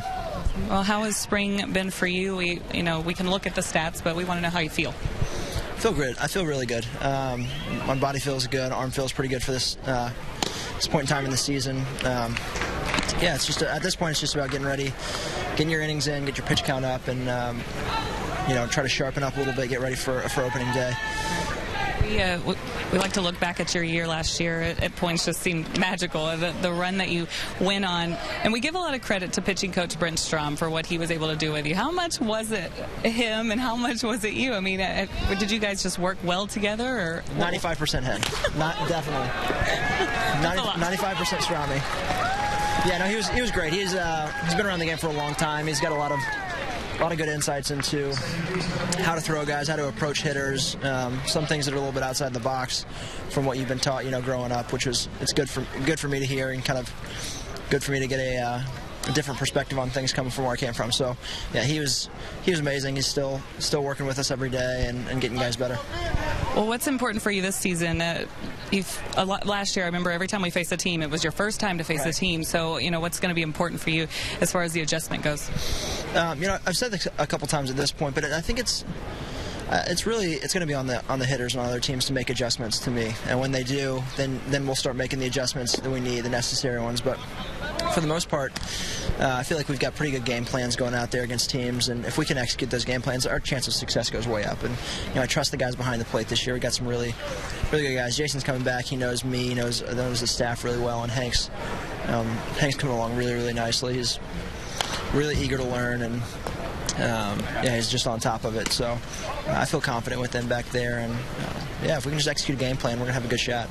You excited about the guys that have come in, the new faces in the clubhouse?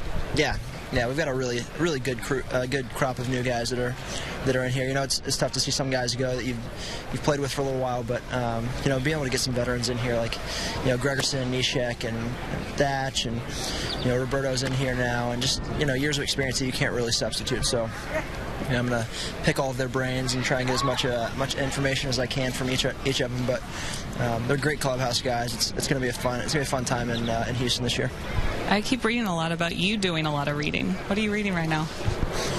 Yesterday I just finished my first Kurt Vonnegut book, Cat's Cradle. So yeah, expanding my horizons a little bit. Does that need to be on the to read list for us? I liked it. I thought it was really interesting. It's a little different than John Adams, which I read before that. So I'm moving through the literary genres really quickly. I'm jealous. I wish I was a reader like you. Just as far as camp goes, how have things been with the new coaching staff? AJ Hinch, obviously Stromy coming back for you, but have you noticed a change there? Yeah, I think just like the new guys, just like Hank and all the new guys, they're really eager to learn, which is really refreshing with a new staff and a new manager. You know, AJ called me a few times this offseason just to get to know me. I think he did that with a lot of the guys. Just kind of set the foundation for this season, and so far in camp, they're all really open to what's going on in the clubhouse. They want to know how best to support us, how best to teach us, and you know, for us, it's really all you can ask for. And you know, they've been great, and I'm really excited to see once we get out there and hit some games that, you know, really matter in the win-loss column. See how we stack up. But I think we're moving in the right direction for sure. Well, we're excited to see you this season, and good luck the rest of spring training. Thanks. Colin McHugh, guys, up to you. Are you going to read Cat's Cradle? Thanks, Julia. We'll start working on that. Okay. Right after this game. Hey, if we're good, Julia, do we get to be on bases loaded with you? Well, yes, if you're good. Only if we're really outstanding, would you select us to be your guests on that show? I would love to have you guys. Great, yes. Thank you. We won't do as well as Colin because he's very well read. Now the infielders come in, and the Braves leading at 9-4 here. Have been able to roll up some big numbers with a 13-hit day so far. Jake Buchanan in 1 inning, surrendering 5 hits, 4 runs, no walks, no strikeouts, a hit batter. Darren Downs in the game now. And he gets a swing and a miss. Don't drag me into those hard-hitting interviews that you're getting yourself into, okay? We're trying to drag you into predictions and all kinds of things today. Yeah, I actually need to touch on that one. Foul ball by John Buck, former Astro. So you said Seattle and Pittsburgh in the World Series. Well, after my first poor reaction to that, if you had taken the last week of September last year and said Kansas City and the Giants in the World Series, I'd have said, probably not. And yet that's the way it worked out, and that's the way things can go in the postseason. 2 wild card teams. Yeah. You're right, especially with the 2 wild cards now in both leagues. It's just opening things up to a lot of possibilities.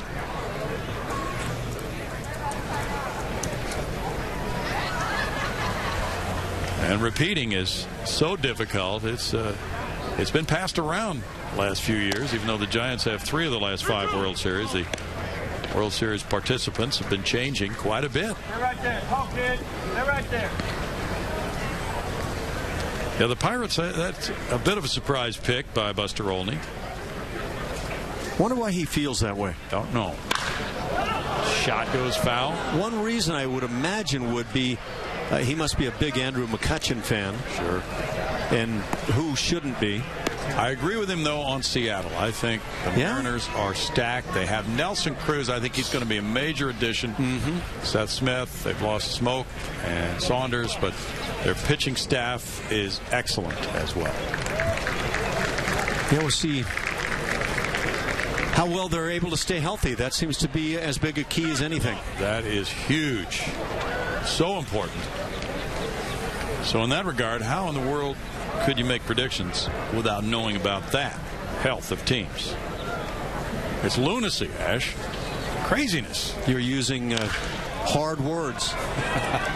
Deep drive back in right field. L.J. Host tries to make the over-the-shoulder catch, but John Buck will have extra bases as a run scores to make it 10-4. He's in with an RBI double.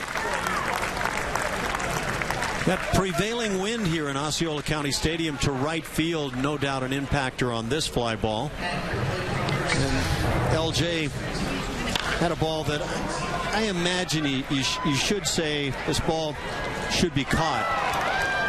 His route took him to where he had to reach back behind him a bit and just never really got to it.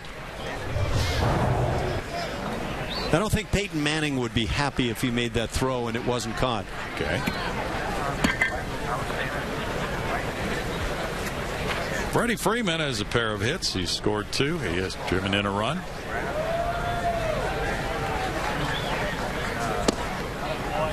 This is Kelly Johnson, though. He took over for Freeman at first. Take, for example, when Saturday Night Live did the skit with Peyton Manning and the little kids on the sandlot playing some football. He was tough on those kids. Yes, he was. Foul by Johnson. 1 ball, 1 strike. Kelly Johnson's from Austin, Texas. Journeyman player who's been around from team to team, hitting .250 so far this spring. 1 homer, 4 runs batted in for Kelly. So 2 Johnsons at the corner infield spots for the Braves right now with Chris at third base. 2-1. Well, you know, Seattle does look good on paper. The Angels look pretty good as well. The Josh Hamilton impact yet to be decided, really. How long will he be out? He's out with a shoulder injury, but will he be sitting out a lengthy suspension on top of that? Why can't they pull the trigger on that? I think they were split. I think there were 2 management representatives and 2 Players Association representatives, and they were split. No kidding. Couldn't get a decision, so I believe it'll go to an arbitrator or the commissioner. Line shot into right field ahead. Here's Hose coming up with it, throwing into second to make it 11-4 now, Braves. So you're saying that if they put 2 management deciders in there, arbitrators, and 2 Players Association, they somehow come up tied on that vote? You wouldn't be able to imagine that. Wow. Well, I would have thought that'd be the perfect system. Surprise, surprise. But, yeah, somebody's going to have to be decisive in this, and the Commissioner Rob Manfred is taking his time on this one. It's a delicate situation, and one that really is not handled very often in baseball with that type of substance abuse anymore. So I think they're worried about breaking new ground with it. Almonte now, the switch hitter, looks at that pitch, and it's ball 1. Well, it seems to me that if the Angels or any team were faced to pay a guy's salary when that set of circumstances takes place, I think that's ludicrous. Personally, I have to agree with you. If the player has engaged in substance abuse previously and has gone through a program and chooses to get involved with that again, then I believe the team should be off the hook. But that's just our opinion, right? Yep. Almonte goes for his 4th hit of the day, but he lines to left field. That's out number 2. Certainly a difficult situation, and for Hamilton, who's had a rough time of it, above and beyond that lucrative contract. We're talking about a player with 4 kids, and there's a lot at stake for that family here, so we hope the best turns out for him. But it appears that the Angels will have to deal with that loss, at least short-term and perhaps long-term this season. Yeah, I think what that family has to deal with, it goes way beyond the millions that are still due him. Certainly does. Chris Johnson smacks one between third and short. And Johnson's on for the 4th straight time. It's another single for him. 2 of those today for CJ. 16 Atlanta hits were in the 5th inning. I didn't see this coming today. Not at all.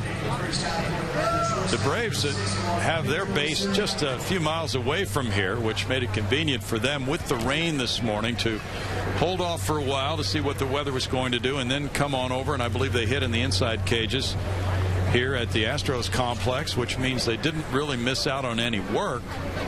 But then it appeared that they might be turning around and heading back home shortly. We just did not have a good forecast at all for this afternoon. It's wound up being a much nicer day than we had been led to believe by a lot of different weather forecasts. And now here we are in a hard-hitting day for the Braves. They're undoubtedly extremely happy that the weather cleared so these guys could really feast with a lot of base hits today. Does any team have the courage, the guts, to say, okay, this is how we're going to do it? We're going to show up late, take a quick, hurried batting practice in the cage, and go get them. That's not exactly a plan. 1-0 to Siriaco. Well, who would have picked Corey Kluber to win the Cy Young a year ago? Yeah, I wonder if anybody with the Indians would have said, watch out for this guy. I bet there would have been some. Well, he was so impressive. There are so many star players in the game today. I think fans can really ponder the different possibilities of watching a lot of these players who are terrific talents. Yeah, how many people would have said Dallas Keuchel will have the season that he had last year? I want to be able to kind of stand and wave my flag a little bit. I really felt from the year before that Dallas Keuchel looked like he could be successful in the big leagues. I don't know if I saw all of that from last year, but I sure hope he can maintain that. We'll go back and check your tapes from spring training a year ago. You're going to have to do some serious searching. Line drive just outside the right field line. You may have hinted at it at least. No, I went well beyond hints. Okay. I did say that despite the numbers, I really liked the way Keuchel went about his work, and I thought that his well, I can't remember specifically if I said delivery left me. By just the overall, I felt like Dallas Keuchel was way better than people were evaluating.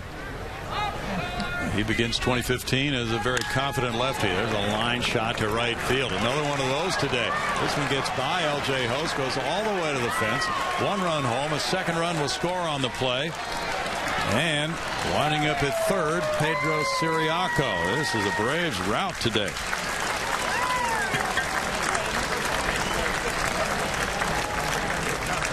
You know, the Astros had their way with the rout yesterday.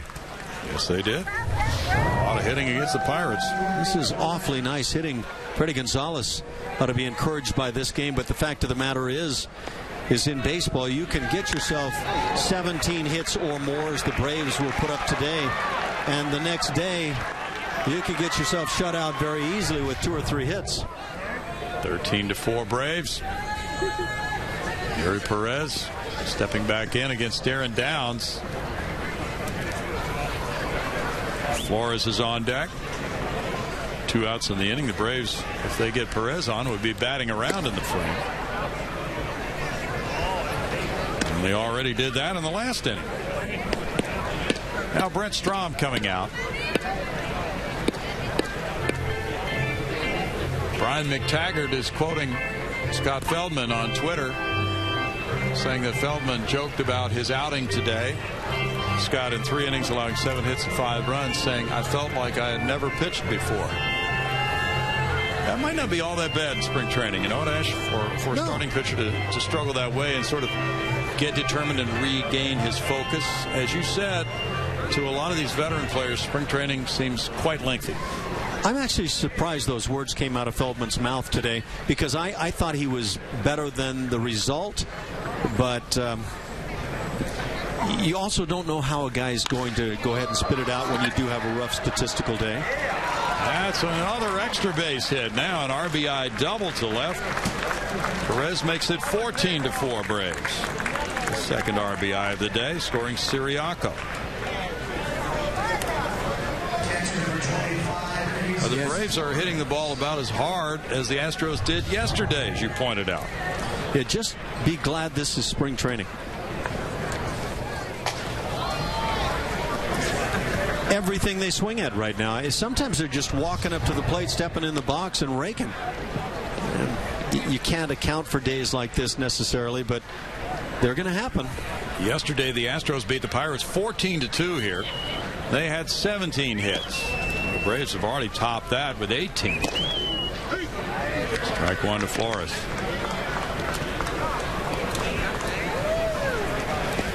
$14, 18, and 1 for Atlanta. 4-5-0 for Houston. And the Astros warm up a right-hander who's come over from minor league camp, wearing the number 89. And here I thought this was a Braves club that might have had some concerns about their offense. Chris Davinsky warming up. 0-2. Each game the Astros and other teams for that matter will bring extra players over from minor league camp just in case of a situation like this one. Rolled out to shortstop. And there's a throw to first by VR, taking care of the lengthy 5th inning. Again, the Braves bat around for the 2nd straight frame to increase the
14-4 lead for the Braves over the Astros here. The Astros will be coming up in the bottom of the 5th inning. It was a surprise when the rain ceased, and this game has been proceeding, but it's taken a while with all these hits and runs, Ash, to get to this point. Now the Astros will be coming up in the bottom of the 5th inning, trying to put together their own big inning.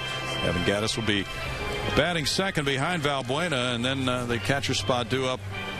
And Max Stassi in the game now for Jason Castro. So we'll be seeing some different players along the way. And we've had the opportunity to look at a lot of different players for the Astros this spring. Overall, do you think there's more depth in the Astros organization than you saw, we'll say, a year ago? Without question. Absolutely. Do I think there are guarantees with that depth that you'll have success? No. But the possibilities certainly seem brighter right now for the club to do well. Valbuena against Russell, and that pitch is ball one. Valbuena has a walk, and he's popped to third in this game. Yeah, I'm curious how you feel in that regard. Definitely more depth. And I think a lot of that has to do with signing the free agents. After the 26 blown saves a year ago, the Astros made bullpen changes. And we haven't seen a lot of the newcomers. We've seen some of Pat Neshek, a little bit of Luke Gregerson. A lot of times they're pitching in minor league games now. So away from the press, media covering major league games each day. Is out number one. We go to Julia. Hey guys, as Evan Gatis comes up here in his last at bat, before he homered, you guys gave us the blast from the past when he hit 2 home runs off Cole Hamels, one being the longest at Citizens Bank Park. But in his second at bat in that game, he hit the second home run in the 7th. But in the 5th, he sent one to the warning track. And Hamels, after the game, talking about facing Gatis that game, he said of that second at bat, the one where he actually got out, he said if the 50-mile-per-hour winds blowing in didn't keep that in play, it definitely would have been off the wall or through the wall. Yeah. So I'm sure Hamels probably has nightmares of that day. No doubt. And there are questions about where Cole Hamels will be in the next few months. Will the Phillies unload him in a package of minor league prospects? 1 ball, 1 strike to Gatis, who hit the 2-run homer in the 3rd. He's 1 for 2 today.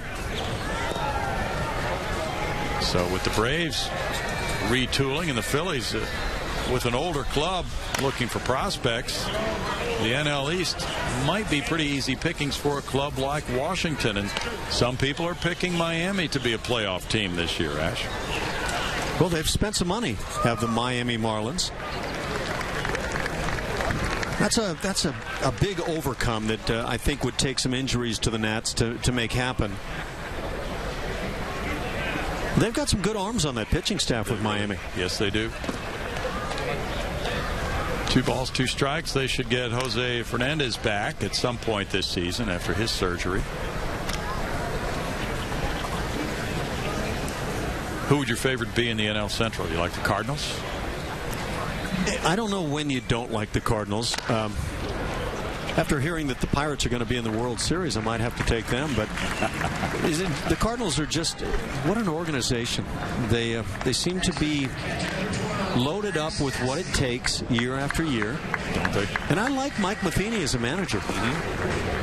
Max Stassi bats for the first time. .385 for Max. 1 homer, 3 runs batted in. He's had 13 at-bats. And he also has drawn good praise for his work behind the plate. You know, a club that was good for a long time last year, Milwaukee. You like the Brewers? I don't know. They showed that they can win for a long while last year. It's a quick 5th inning for Russell and a 14-4 lead for the Bravos.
14-4, the Braves lead over the Astros. We played 5. 2015 Houston Astros season tickets are on sale right now. Enjoy some of the best seats at Minute Maid Park. Save money and receive great benefits throughout the season. Call 1-877-9-ASTROS to reserve your seats, and you can do it today.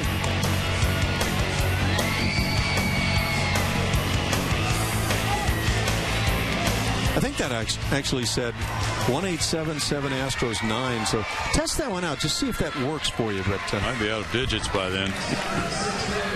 Wait a minute. What do you have? Astros 9, yeah. Okay. So try that one out just for a lark. It is Astros 9. Yeah. Okay. Luke Gregerson, one of the newcomers in that Houston bullpen, along with Pat Neshek, might be joined by lefty Joe Thatcher as well, if Joe is able to make the team. So there will be a change in that bullpen order this season. Not sure in which order they'll be used. But we go to the 6th inning for the Braves as Gregerson throws, and he deals ball 1. He's coming off another fine season after many of them with San Diego. He pitched for Oakland last year. He and Jed Lowry on the playoff-bound Oakland A's. Pat Neshek was on a playoff team in St. Louis, so the Astros welcoming a couple of right arms who were really helpful to their teams in getting into postseason a year ago. And Young, who has 3 hits, swings at that one. 1 ball, 2 strikes to E.Y. Jr. Gregerson's been one of those workhorses. This is his 5th appearance of the spring today. 4 of his 5. Well, he loves the comebacker there. He was headed for the shortstop VR, but he cut it off and turned it into out number 1. Gregerson signed a 3-year contract to join the Astros. He made 72 appearances with Oakland last year. His career ERA is 2.75. His signing was a catalyst for the signing of Pat Neshek, and also had something to do with the signing of Jed Lowry. So he was a big domino as Jeff Luhnow brought him into the fold in terms of making this a better team. There is strike 1.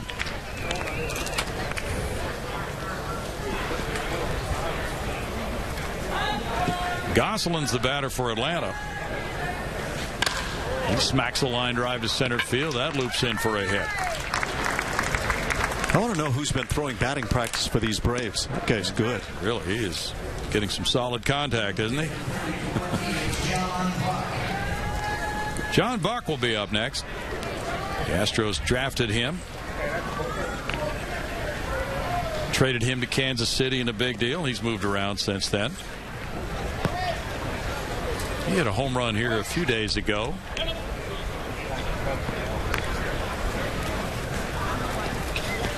Christian Bethancourt is due to be the starting catcher for the Atlanta Braves this season. They also signed A.J. Pierzynski. There's ball 1. General Manager John Hart saying that he liked Pierzynski, even though A.J. is at an advanced age now, late 30s. Kind of brings an edge to a club. And he thought that would be helpful. Is that edge with the opposition or with his own teammates? I think it can be both. 2-0.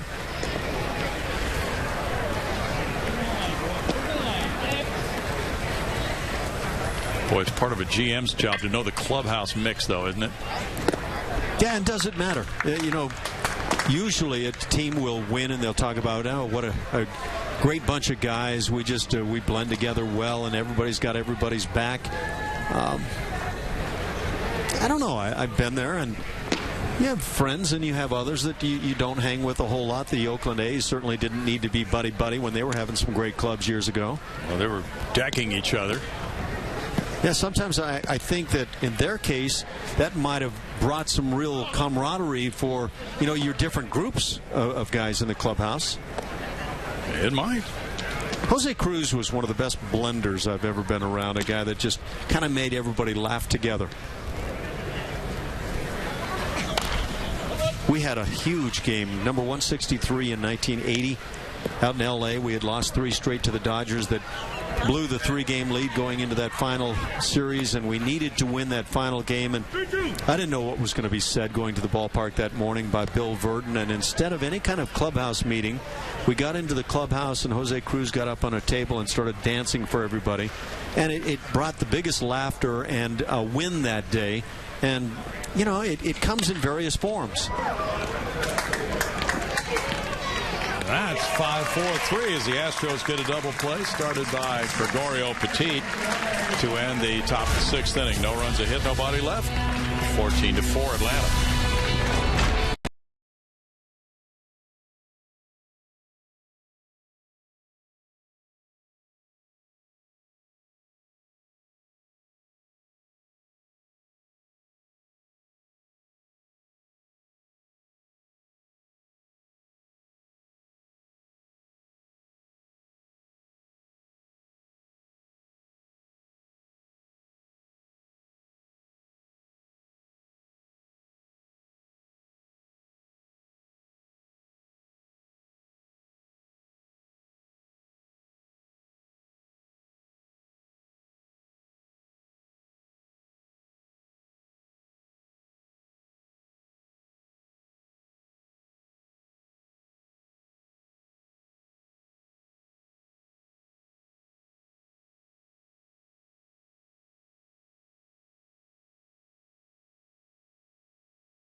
Today. It started out with rain, and the grounds crews had an active day covering the infield. It looked as if we might have a very short day at one point because of the tremendous rain in the forecast that had been moving across from the west coast of Florida. But after rain this morning, it's been a lucky day. Orbit has been able to prance around through the stands. Astros fans have actually wound up putting on some suntan lotion for this game as the sun has poked its way through those clouds, and it's quite a surprising day that these teams are still playing, Ash.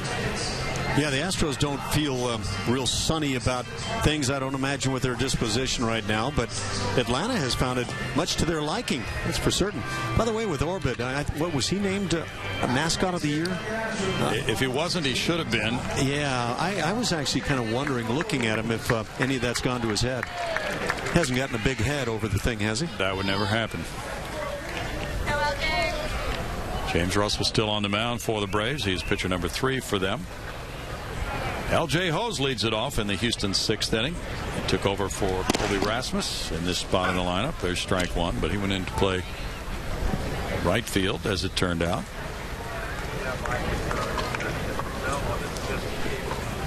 John Singleton on deck. This fly ball backs up the right fielder. Almonte with a catch. Peterson's in at second base for the Braves. Singleton will bat for Houston. He has struck out both times. We've talked about this the last few days, but as we've watched the team for about a week here, Ash, and we're about to go back home again, this being our final televised game of spring training, it just seems that the lineup decisions for manager A.J. Hinch are going to be pretty interesting for the media and those who follow the team closely just about every day. You have the Singleton situation at first base. A, will he make the club? B, will he hit against lefties? Other possibilities at first would be Chris Carter. Could play Marwin Gonzalez there. Evan Gatis has not played first so far this spring, but he probably could without a problem. I imagine Singleton answers all of those questions, however many there may be, with how he performs. That's right. It's in his hands. You know, if he performs well, he's going to play a lot of games. 2 balls and a strike. What would be the things that you would feel would be set on this club, set in stone right now? Well, probably that top 3 in the rotation, the back end of the bullpen. There's probably 5 guys in the bullpen right now that, to me, make it a nice depth of bullpen. Shortstop Jed Lowry. I think George Springer in right field. Jose Altuve, of course, is number 1. And if I went 1 through whatever, Altuve, Springer, rotation. I think Castro is going to be a fixture behind the plate. I really think Jason's going to have a big year.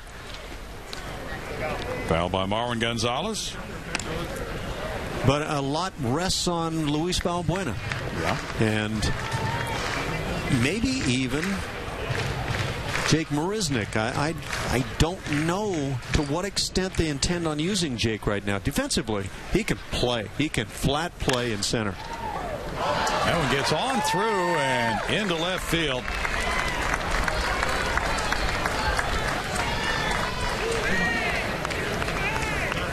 Yeah, without the Olay effort right here, that was a lip seeker as well. Watch this ball come up. And that's why guys are fearful of getting the body in front. That's just going to take you apart. Couldn't come up with it. I don't know if I touched all the positions right there. I think you pretty well did. Left field might be a platoon.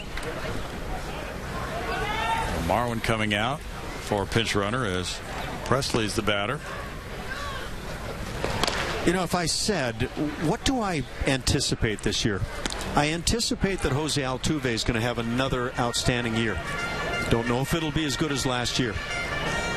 I think that Jason Castro has a chance of a real strong chance of the turnaround year offensively. For me, it's now for George Springer. Not to say that you can't be patient beyond the now, but I really think he's going to become one of the game's elite. He's had a good spring. Carlos Correa is the pinch runner at first. And he's the guy that I think about a lot, how long it's going to take to get him to the big league team, because I think he brings, well, you know, if you project him on the field as an everyday shortstop, if that's what he can do and do the things that I believe he can do, he's going to be one of the game's best there. Strike three call. Presley caught looking. At the end of 6, it's 14-4 Braves.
(14-4), the Braves have out-hit the Astros 19-5. Atlanta making 2 errors in this game, and the Astros have made more changes now. And they do have several new players in the game since it started, including Carlos Correa at shortstop. Jonathan Villar's moved from short to second base. Dan Johnson's in the game at first base now. Teoscar Hernandez in center field. And already Max Stassi had come in the game behind the plate. He stays in now, with Josh Fields on the mound after Gregerson worked one scoreless inning in the 6th.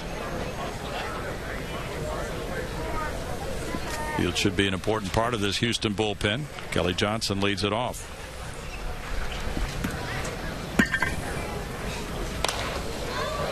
And that's strike one. Josh Fields, one of those 5 I mentioned that I feel like make the Astros bullpen quite formidable this year. And Josh Fields could, at some point, emerge as the closer, the really great stuff, lockdown kind of closer. He's a 2 to 3 strikeout kind of guy in an inning when he's on his game. 1-1 last year. He struck out 70 in 54 innings. That's big league numbers right there. He's got great stuff. Over the top heater, 4-seam rider. Out to center field, Teoscar Hernandez. 1 out. He's one of the top Houston prospects over from minor league camp. As you can tell, he does not have his name on the back of the uniform, and that would tell you that he is in minor league camp. Nor does he have sunglasses in the front of his eyes. Maybe they don't issue those in the minor league camp. I'm not sure. Zoilo Almonte is 3 for 4. He's driven in a couple.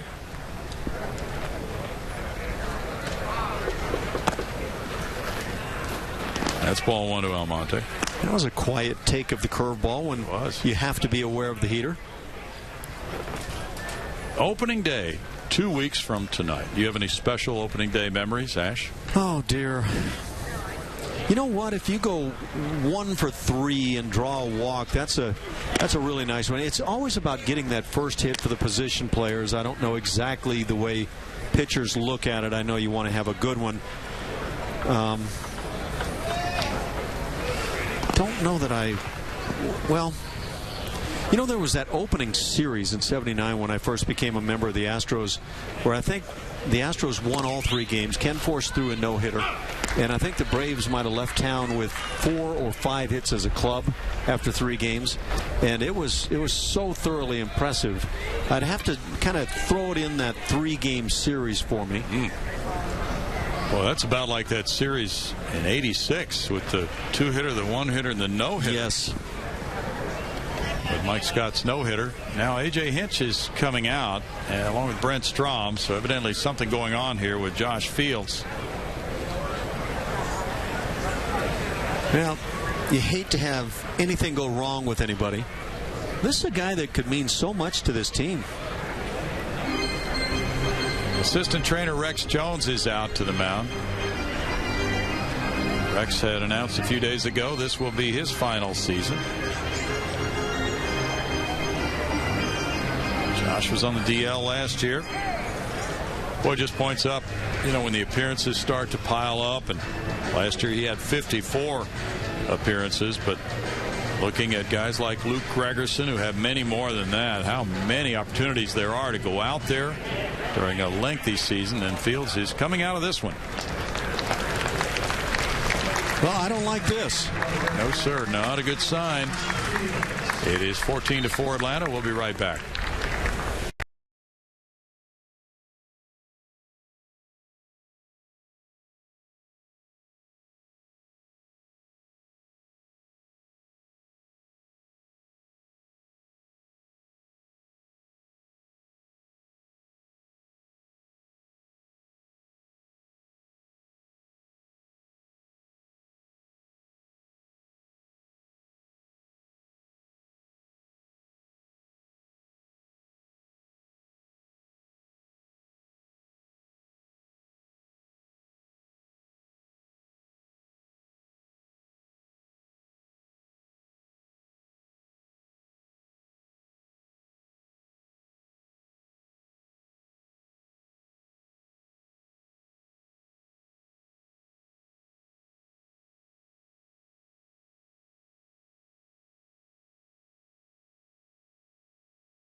Line toward the Astros clubhouse here at Osceola County Stadium in Kissimmee. It's 14-4 Atlanta leading Houston. He had gotten 1 out, and then he was 2-1 on the next hitter.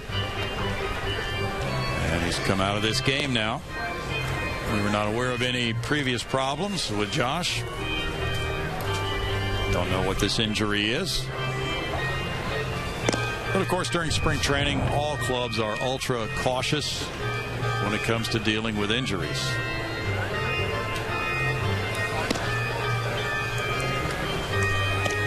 So lefty Joe Thatcher will be pitcher number 6 for the Astros. He's warming up right now. He'll get as many warm-ups as he needs because of the injury to Josh Fields.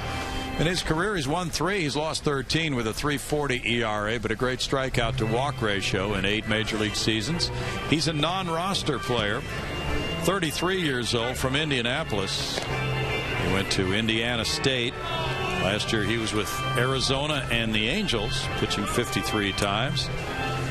And with his delivery, he can work often. And he is a lefty specialist. Let's put it this way. He's not a hard thrower anymore. That's not going to be the feature.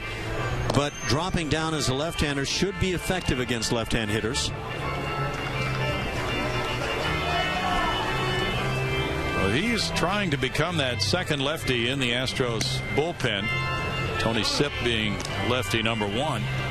I've heard there could be reason to think he's the leader in the clubhouse right now. He's pitched well this spring. The 1.93 ERA, 5 outings, 4 2/3 innings. He's given up 2 hits. He's walked 3 and fanned 4. Over the course of his major league career, though, he's had a really good ratio with 79 walks, 244 strikeouts in 238 innings. Almonte resumes his at-bat. He has a 2-1 count. Now 3 balls and a strike. Since Thatcher inherits this 2-1 count from Fields, if he would walk Almonte, that walk would be charged to Fields.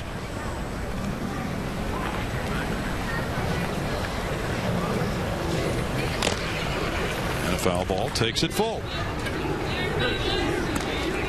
6 pitchers today for A.J. Hinch, starting with starter Scott Feldman, going with 3 innings, 7 hits, 5 runs for him. Jake Buchanan gave up 5 hits and 4 runs in 1 inning. Darren Downs in his inning gave up 6 hits and 5 runs. Luke Gregerson had a scoreless inning.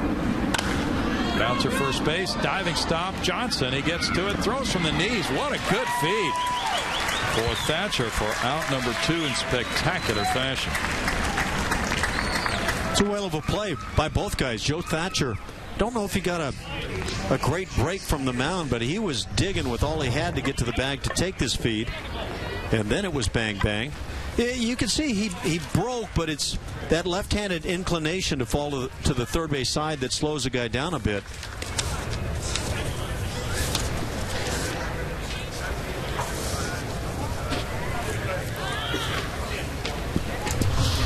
Now it's Jace Peterson batting. He's in Chris Johnson's spot in the lineup. Chris had a perfect day with 2 singles, 2 walks.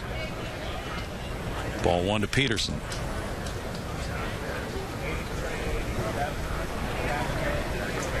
Darren Downs worked earlier. He's in the mix to become that second lefty in the Astros bullpen. 2 balls, no strikes. Kevin Chapman also has an opportunity. Managers become acutely aware when they have that kind of competition for one spot on the roster to give everybody about the same kind of an opportunity. It's not always possible, but usually the appearances are pretty close in number, and some of those don't go on the major league stat sheet because they're in minor league games, but they're still being evaluated in those games just the same. Beware the minor league hitter if you're a pitcher. A lot of times guys will go over and get that outing and find out, boy, there's some good-looking young hitters on the way.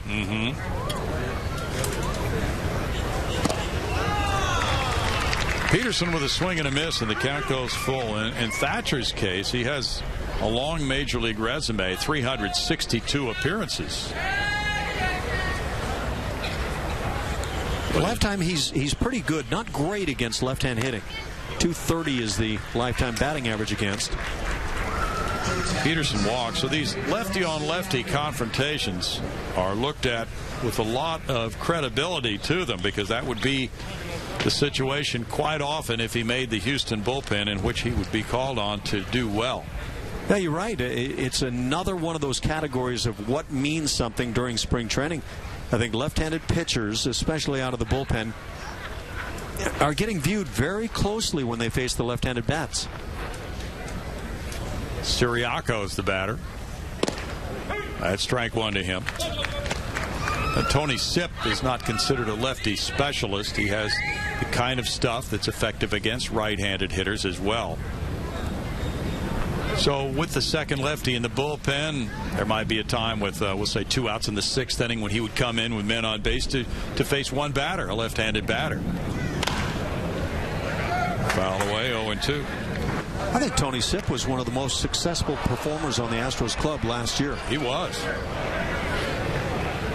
He allowed just 28 hits in 50 2/3 innings. Well, that's phenomenal. That is spectacular, you're right. And the fact that he can pitch 1 inning or even more really puts him in strong stead for late game work. You know, that's a competition too, and it's been written about and discussed, but it's going to be interesting in the final days of camp now. Who's going to be the closer? Who's getting the 8th inning? That kind of question.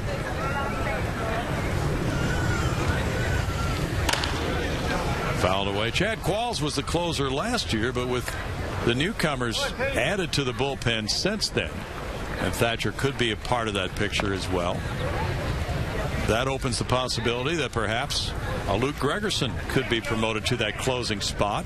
Maybe Qualls is bumped back to the 8th inning. All those things are under consideration now. Yeah, I think you're right. I think that Gregerson may be the leader. BR has moved to second base, takes that play for out number 3. In the middle of the 7th, it's 14-4 Atlanta.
Today through 6.5, 14-4 Atlanta on top.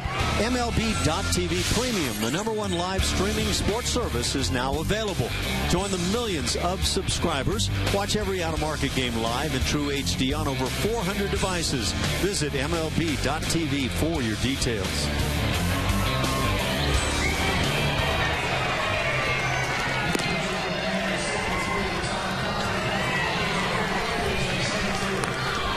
(14-4) ball game, and the Braves go with right-hander Todd Coffey. We haven't seen him in quite a while. He's had 2 games with an ERA of 0 for them this spring. See, we were talking about nicknames earlier in the ball game, and how they seem to have just gone the way of the world here in recent decades. A long time. A guy like this needs one of those classics like Cuppa. With cream. Well, today it would be latte of some version. You could call him simply latte. One thing they don't want to call him on the Braves bench is cold. They'd like to see some results, especially with the 14-4 lead. Robbie Grossman, the batter. He's 2 for 3. He's driven in a run today. And there's ball one from Todd Coffey. He was drafted by the Reds in '98 in the 41st round. He's made a nice career of it. Well over 400 major league appearances. He's from Forest City, North Carolina. Still throws hard. That first fastball got up there. That one comes in for a strike, and the count is 1-1 with VR on deck. Braves have banged out 18 hits in this game. I'm told Coffee eats a banana and mayonnaise pregame sandwich. Have you ever had one of those? I haven't, but I'm still going to give my opinion. Yuck. Banana and mayonnaise. 1 and 2. What would those ingredients do for you? Oh, I think it's evident. Then we should all be rushing out to try it. James Russell in 4 innings allowed 4 hits and 4 runs, 3 of them earned. He had 1 walk and struck out 2. Grossman looks at it for a ball. 2-2 to Robbie Grossman. Well, for a guy who grew up in Houston, that would be a special treat to be on that opening day roster. 461 games for Todd Coffey. Yeah, I don't think that diet would be a part of Zumba. No. 3 balls, 2 strikes. How do you expect the Chris Bryant saga to go in Chicago Cubs camp? 12 days into the season, he'll be a Chicago Cub. Or maybe 13, however they figure that. But, man, does he look like something special. 8 home runs. Yep. Line shot to left field. That'll loop in for a hit. Robbie Grossman could win MVP of camp. He might be pushing a 400 batting average again after 3 for 4 today. By the way, Evan Drellich is reporting that Josh Fields left with a left hamstring tightness. Okay. Evans all over it. Jonathan VR is 0 for 2 with a walk. He stole a base. Well, that would be a little more comforting than hearing about something wrong with his arm, wouldn't it? I think so, yes. But nonetheless, could be a balky situation early. A smash through the left side and a single for VR. And he keeps playing well. He does.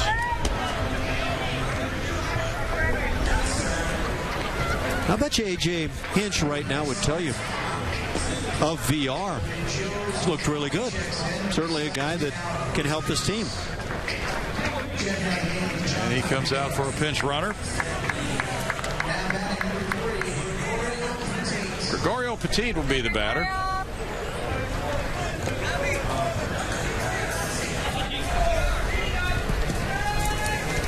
That's Joe Sclafani down at first. Yeah, Joe's been an interesting guy in the Astros minor league system. Very versatile middle infielder. And Gregorio Petit is the batter now. He went in for Balbuena at third.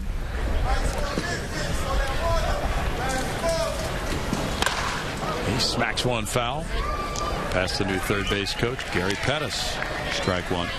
Now, Josh Fields apparently had that hamstring trouble back in February, earlier in camp, so it may be flaring up on him.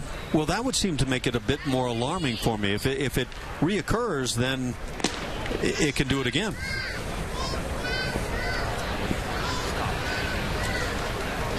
Well, you know, there's some guys on the bubble, and you don't want to root against a teammate, you know, in terms of an injury. That's considered dirty pool, right? But if you're looking at a chance to make the big league club or be in AAA, you just isolate the reasons and hope it's going to happen for you, right? I came to the big leagues initially because of a broken finger or thumb from another catcher, and I wasn't rooting for it. It just simply happened, but I'm glad I got an opportunity. Who was that catcher? It was Dave Duncan. It made him a really good pitching coach. Oh, yeah. That turned out well for both of you. Yeah.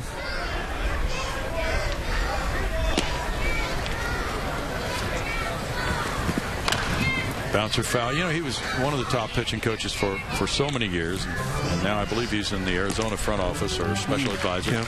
Anyway, for all those years with the St. Louis Cardinals, Tony La Russa, and I think he was with Tony in Oakland as well. So, I believe he was with him with 3 different clubs. Okay, but yeah, he was a catcher and a pitching coach, and that's not a combination you've probably heard a lot.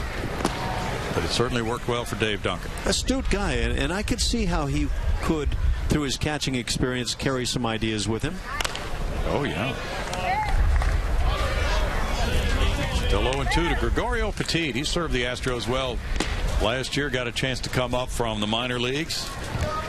And he did not hurt himself in any way with his play in a Houston uniform last season.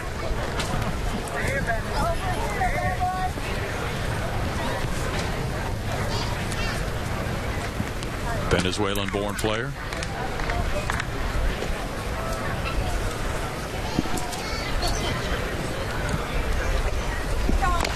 Petit little roller there, and it goes foul. Petit's now 30 years old. He had 97 at-bats, hit .278 with Houston, 2 homers, 9 runs batted in. Had a good year at Oklahoma City as well. Those players who played at Oklahoma City and who are returning to the Astros AAA club will not be headed for Oklahoma City. They'll be going to Fresno this year with a change of affiliations.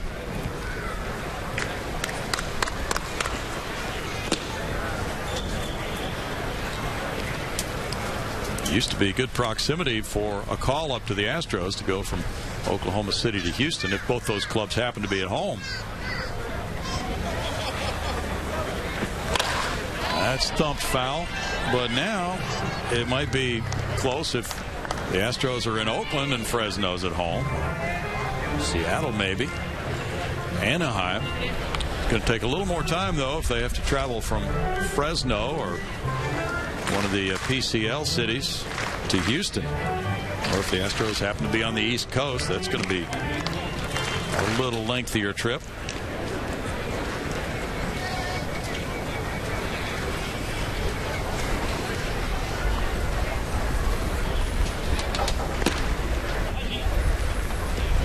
Seven hits for the Astros, and they've been outdone by the Atlanta Braves today in this 14-4 game. Braves with 18 hits. That's fouled away again by Petit.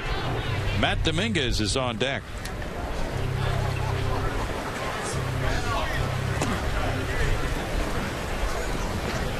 Yeah, that Bryant saga for the Cubs apparently may be taking another turn. There are stories that he might be asked to play the outfield now. He's had some issues at third base with sore shoulder and some throwing problems. Footwork may not be all the best, but the way he's hit home runs this spring, that's been an eye-opener. And there has been some correlation between home run hitters who have big springs and then go on to big regular seasons. That's punched up the right field line. Petit will get a run home. That'll make it 14-5 with the RBI single to right field. You know how we talk about a lot of times with 2 strikes, how you have to expand your zone and give yourself a chance to number one, not get called out on close pitches. This pitch appeared to be out of the strike zone. Talk about expanding your zone and then just eventually throwing the bat at the ball. That's really great work by Petit, a guy who didn't get a chance to play a whole lot last year for Houston, but when he did, came up with some big plays defensively and with the bat. Leo Harris, who had been the pinch runner for Robbie Grossman, scored on that, and the pinch runner for VR. Sclafani took third. Now it's Matt Dominguez batting.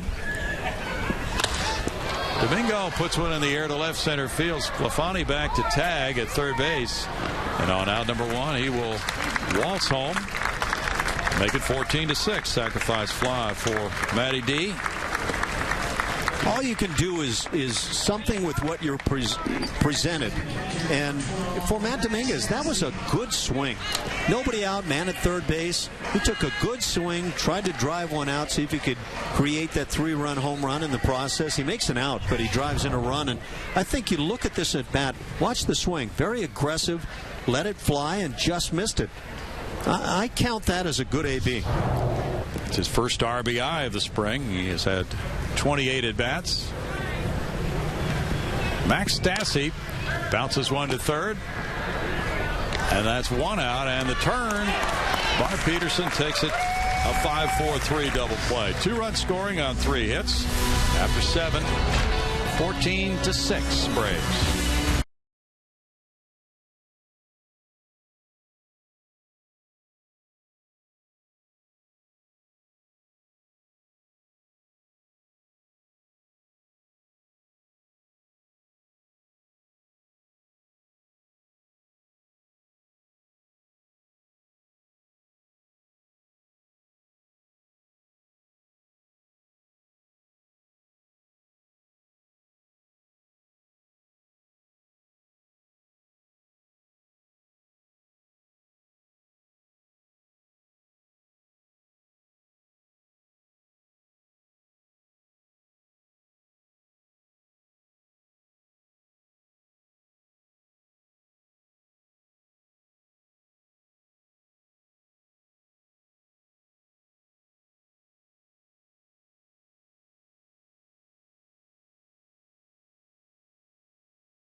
Score, a busy line score for the Braves with 3 in the third, 4 in the fourth, a 5-run 5th inning, breaking it open. They lead it currently 14-6. We go to the 8th inning, and we have some changes after the pinch runners took over for a couple of the Astros hitters.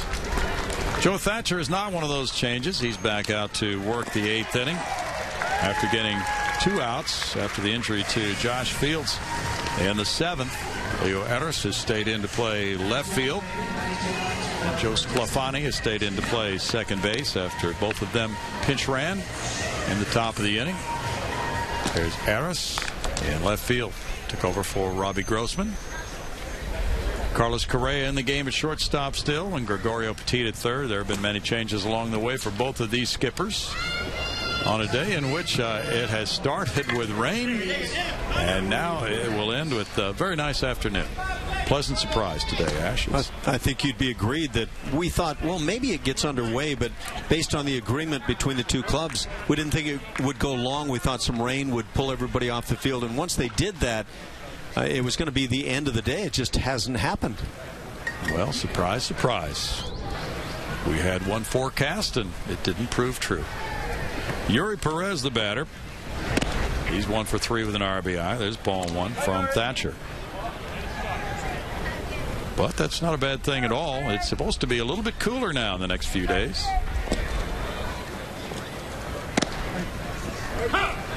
1 ball and 1 strike. I just heard from Gene Diaz, the director of PR for the Astros, and he cautions that he believes that the Evan Drellich comment, the tweet on Fields about his hamstring, may be back to February 21st. Gene has not heard anything, an update on Fields for today, so let's be cautious about that one, I guess, and thanks to Gene. Fouled away. It's 2 balls, 2 strikes. But that's just a couple of days ago, so obviously that hamstring has been problematic here on the spring a bit. Oh, you said February 21st? Oh, February 21st, yes. Sorry about that. So that's about a month ago. A little bit more than that.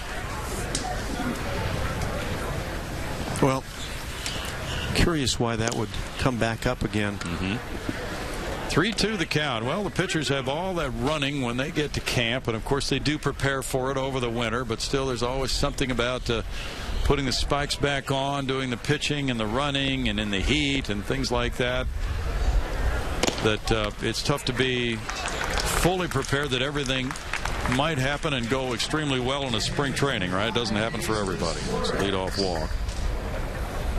Tough game. It's a tough game in the regular season and in the spring, and it'll beat your body up in ways you just don't anticipate. What was the most difficult thing for you as a catcher after going through the wintertime workouts and then what you went through in spring training? It was really an oddity. I haven't heard of other guys having the problems, but I'd put that mask on and start doing all my drills, and my neck would go sour time and time again. Okay.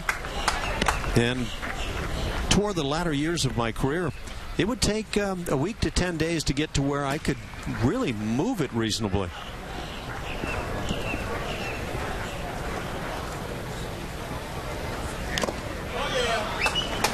Foul tip by Flores. No balls, 2 strikes.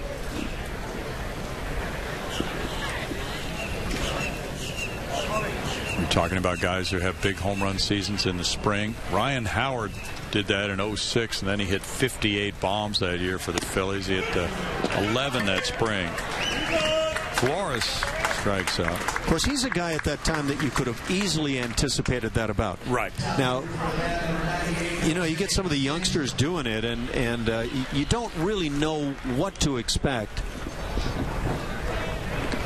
Jose Bautista was one of those who had a big spring with the bat and home runs one year, and then followed through for that same kind of a season with the Blue Jays. A lot of home runs. He was one of those very unheralded acquisitions.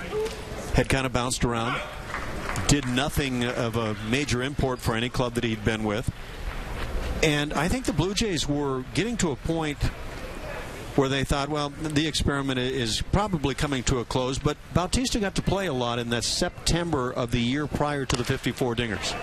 Little liner caught at second by Sclafani. Turns that into a 4-3 double play. That ends the top of the 8th inning. And it's 14-6 Braves.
To 6, the Braves leading the Astros. They banged out 19 hits. The Astros have 8. And the Astros will be coming up here in the bottom of the 8th inning, trying to get something going so their hitters can add to those totals. It'll be L.J. Hose to lead it off.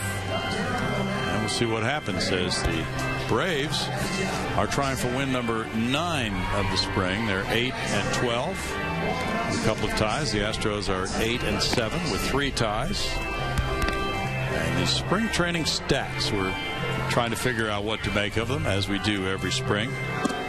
Well, Ryan Howard, as we mentioned, in 2006, hit 11 spring homers. He hit 58 during the regular season. And back in 2009, he hit 10 homers, followed with 45 during the regular season. But then there's the case of Jake Fox. In 2011, he had 10 spring homers and had 2 during the season.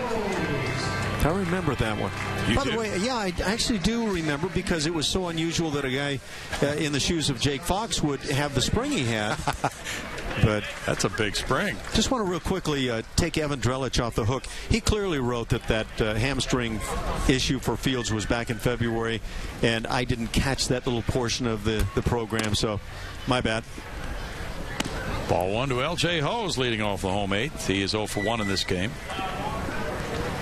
Dan Johnson's on deck. It's 2 balls, no strikes. Well, these last few days, though, 2 weeks to go until the opener. And you get down to those last 2 or 3 days, maybe there are 28, 27 players in camp, to be cut down to 25. The Astros are going to Corpus Christi for an exhibition game, and then back to Houston for 2 against Kansas City. That is a very nervous time for those guys who are on the bubble.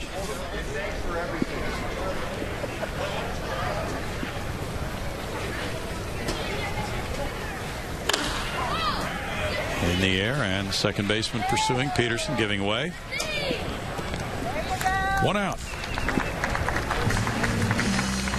How about opening day? Once you wake up opening day, we'll say you're home, like the Astros will be. Either you're a veteran player who's been through 5 or 6 of them, or you've just made the club and found out the day before. What a switch is turned on when the games count and you're there on that roster opening day, ready to play games that count. It's amazing. You've got a schedule that's 6 months long with 162 games out in front of you, and opening day turns into it's a larger day than probably what a lot of guys feel on the first day of a World Series, their first chance to play in the World Series. It just feels like the weight of the world is on that first at bat, or that first batter faced, or whatever the case may be. 3-0 to Dan Johnson. He takes a 4-pitch walk. Opening day in Houston. No day like it. Corey Kluber with a Cy Young on his mantle after an 18-9 season, a 2.44 ERA, and Dallas Keuchel with an emerging year. He got a little trophy for his mantle as well, a Gold Glove, and a 2.93 earned run average. Yeah, look at the 2 whips. They're quite close. It tells you how good Dallas Keuchel was last year. Carlos Correa looks at it, and it's a strike. What an exciting player he could be in the big leagues soon. Broken bat roller to short. There's an out at second and safe at first.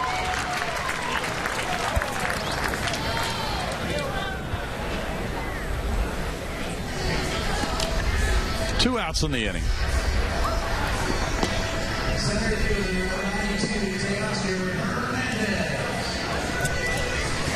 Teoscar Hernandez, another of the Astros' top minor leaguers.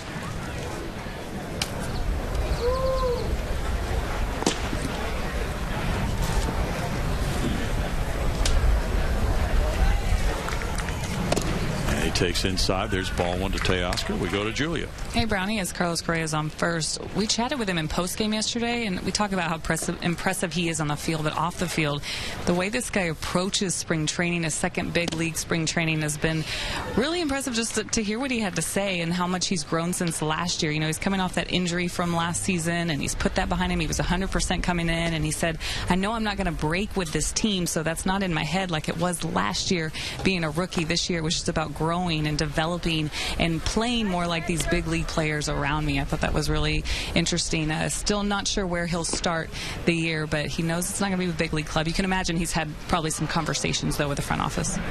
What's your guess? AA Corpus? I would guess AA Corpus. Can you imagine how excited those Corpus Christi Hooks fans are? Oh, they are waiting. 2 balls, 2 strikes, and they'll get a little preview. Well, the Astros will be there, as we mentioned, a few days before opening day, and he might be sent back to that Corpus Christi team prior to that time, if that's where he's going. We're just guessing at this point. So, yeah, they'll be excited to have him in that lineup. A pop-up right there at home plate, and they kind of brush together, but home plate umpire waved that off. It's 14-4, 14-6 Braves.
Astros have scored 6 runs, but they trail at 14-6 as we go to the 9th inning. Individual game tickets for this 2015 regular season are on sale right now. Get your tickets to the biggest games of the year, including opening day and matchups against the Giants, Yankees, Red Sox, Dodgers, and Rangers. For more information, visit Astros.com, or you can call 1-877-9-ASTROS.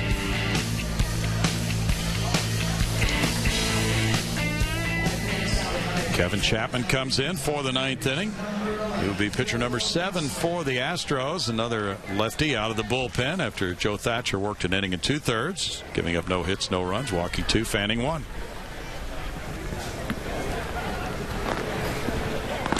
Chapman 0-1 this spring, has an ERA of 3.60 for 5 outings. Gosselin first up against him.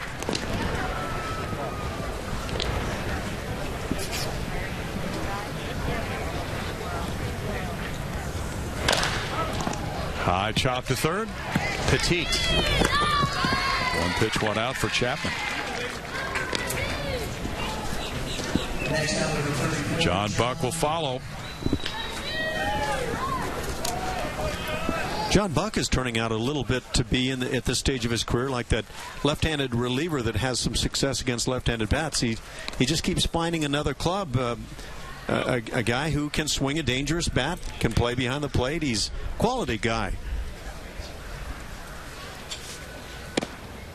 And strike 1 for Chapman. Buck bounced into a double play back in the 6th after hitting an RBI double in the 5th inning. Chapman's 27 years old. He's a Floridian from Coral Springs and the University of Florida. No balls, 2 strikes. Chapman going right after Buck. Kevin pitched 21 times for the Astros last year, 43 appearances for Oklahoma City, so that's a busy season with a total of 64 outings. 1-2. He's been working on a changeup. Primarily fastball, slider, and a good crisp fastball, which can get well up into the 90s.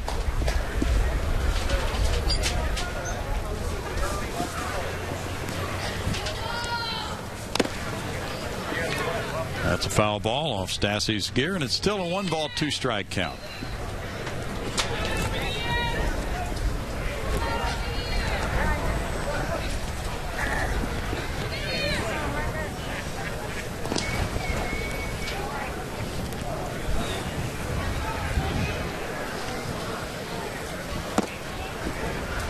Two balls, 2 strikes. The Cleveland Indians are a left-handed hitting team primarily as far as their starting lineup goes. A.J. Hinch will have to have his lefties ready to go against that club. And it might just be that he'll use 2 lefty relievers in some of those games, depending upon how things are going. Dallas Keuchel, of course, will present them with a lefty to open this season. Brett Oberholzer probably would be in that number 4 spot in the rotation, but that's pure speculation at this point. But as the Astros started camp, that was an outside possibility that Obi could start game 3 of the season if the skipper wanted 2 lefties in a 3-game series against that left-handed hitting club. They'll play the Texas Rangers in the 2nd series. That'll be in Texas, and that's a walk to Buck. And you talked about it earlier, A.J. Hinch from Stanford, and A.J. Hinch is well aware of statistical matchups. He knows the statistical history of all the Astros players. So if he wants to play the percentage game, he has those numbers at his disposal for those matchups. Kelly Johnson looks at ball 1. Stassi out to the mound. As the games dwindle in spring training, and after the off day Thursday, probably there will be about 7 games, 8 games left after that. There will be probably another player squad cut after the off day, so possibly announced Friday morning, and then he'll start to manage like it's the regular season. 2-0, so that'll give you perhaps more of an indication of the way he intends to use his bullpen. Although he has said he may not settle on that closer spot until the last few days. 3-0.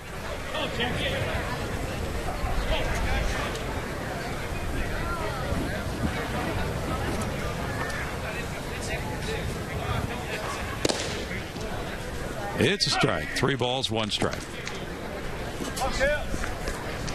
There's a pitcher warming up, right-hander in the Astros bullpen. But probably just for work at this point. Ground ball, the shift is on. There's Sclafani with a backhanded toss. Carlos Correa turns the 4-6-3, double play. That was all arm on that throw. We go to the bottom of the 9th inning. The Braves lead it 14-6.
(14-6). The Braves are trying to close out the Astros. We've had an enjoyable day here on Root Sports Southwest. You see some of the Major League scouts.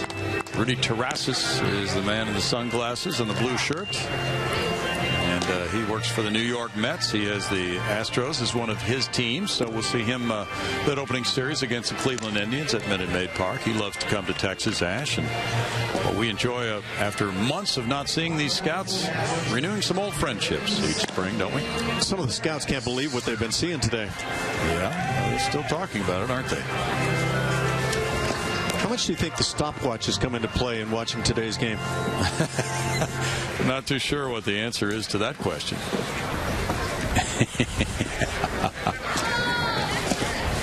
Now the Astros come up in the bottom of the 9th inning, trying to stir it up, and the Braves call on pitcher number 6, Ryan Kelly. Corneli, in 1 inning, allowed no hits, no runs. He had a walk and no strikeouts. Number 87 is outfielder Leo Arias, who joined the Astros last season. An outfielder from Mexico. There's strike 1, Jeff Luhnow, who's from Mexico City himself, signing him from the Mexican League. What's his official height? We're going to check. We got a chance to see Tony Kemp the other day, too. Yeah. And he looks like he's impressive. He's a player. Yeah. Second baseman from Vanderbilt. Tony's about 5'6", 5'7". Fly ball to center field. Way back into center field. That's a bolt from Leo Arias, and he gets into second base with a leadoff double. You know, usually in this game you get busted for having warning track power, but in this case that's pretty impressive. Look at this. Little man cranks the leg and pounds one.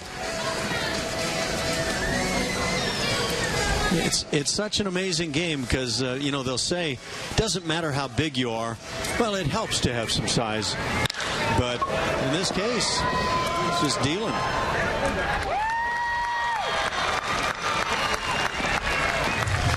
Good for him. Joe Sclafani will be next. Sclafani takes ball 1. And Tony Kemp is not going to be confused with Sean Kemp, that's for sure. No chance of that. Sclafani, 24 years old, from Brooklyn, New York, was drafted by the Astros in the 14th round in 2012. Switch-hitting middle infielder.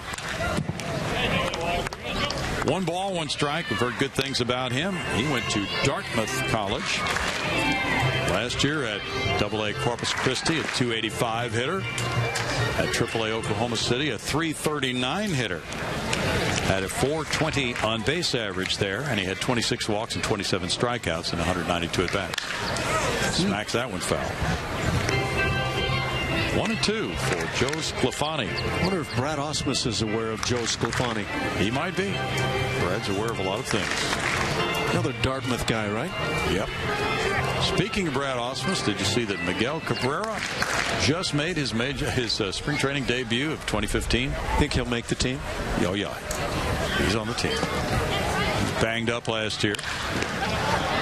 On through into center field. That's going to be an RBI single for Sclafani, and it's 14-7. So it's off the bench. Leo Aris and Joe Sclafani collaborating to put a run up on the board, make it a 7-run Atlanta lead.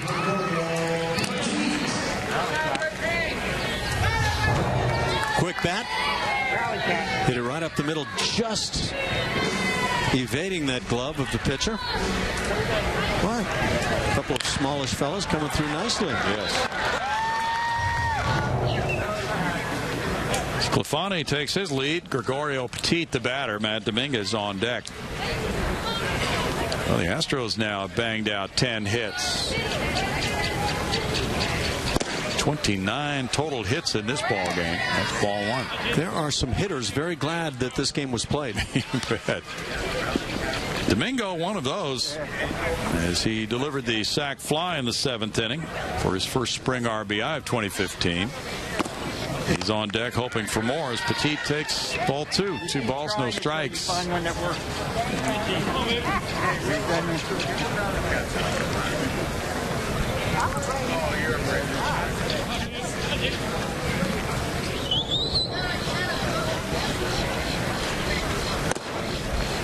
It is 3-0. Kelly trying to close it out. If you've just joined us here in the last few minutes, you might not be aware that Mike Fultonevich was supposed to have started this game for the Braves. He was scratched and has not pitched today here. That's called a strike. Petit was ready to head for first, but instead he'll stay at the plate with a 3-1 count. Way up there. It's been a full afternoon of baseball, allowing these managers to get further evaluations of a lot of young players.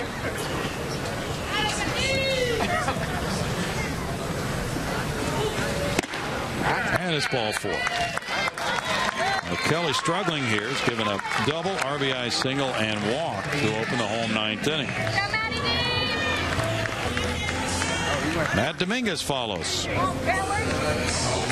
I would imagine for a manager who's telling a young man that he's sending him back to minor league camp, it's easier to do so if the player's been given more opportunities rather than saying, well, gee, I'm just sorry we couldn't get you more at-bats or more innings this year in camp. Yeah, depending on what the results were. I mean, if a guy gets more opportunities and performs really well, he probably begins to think, I've got a chance to make this club, or maybe I should make it. Good point. Whereas if he's 0 for 12 or something like that, it's a pretty clear-cut decision. Soft fly ball over first base. That dunks into shallow right field. That'll get a run home. Sclafani scores it to make it 14-8. And the Astros put 4 men in a row on base here in the 9th. Dominguez with 2 runs batted in this game.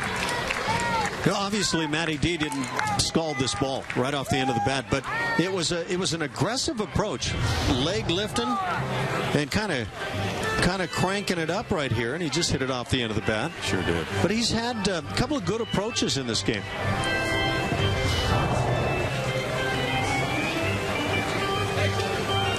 And now 14-8, the Astros trailing by 6. You don't suppose, do you? Well, the Braves are warming up a right-hander just in case. You're talking about good old-fashioned rally time? Yeah, huge rally time in the 9th inning. Roger Roger McDowell, the pitching coach of the Braves, with a trip to the mound. I hope the team's brought enough pitchers that we can go extras. Yeah. Wouldn't that be crazy? Braves have some warm-up action going in their bullpen. With Stassi batting, Stassi 0 for 2 today.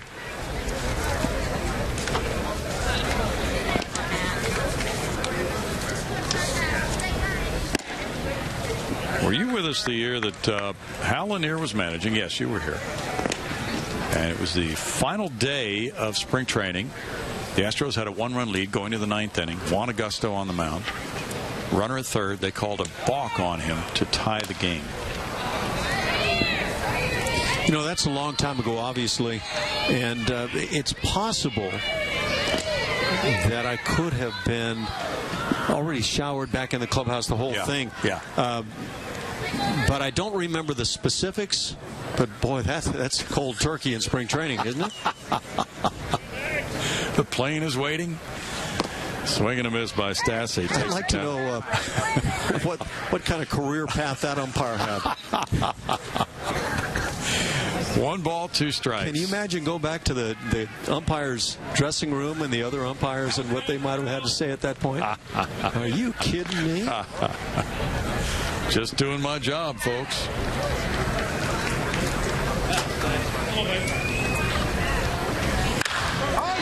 Rocked to left center field. Stassi sends it on a nice flight. It's a line drive extra base hit. 1 run home, a 2nd run coming to the plate. Dominguez will also score to make it 14-10. And 4 runs are home here in the 9th inning. Well, we said that Matt Dominguez didn't scald his ball, but that assignment was put in the hands of Max Stassi. This was scalded. And by the way, Matty D has not improved the speed, but this one gives him a chance to score from first. That's your hanger, and a lot of times hangers don't get hit. In fact, they get taken most of the time, but wow, Max Stassi knows what to do with it.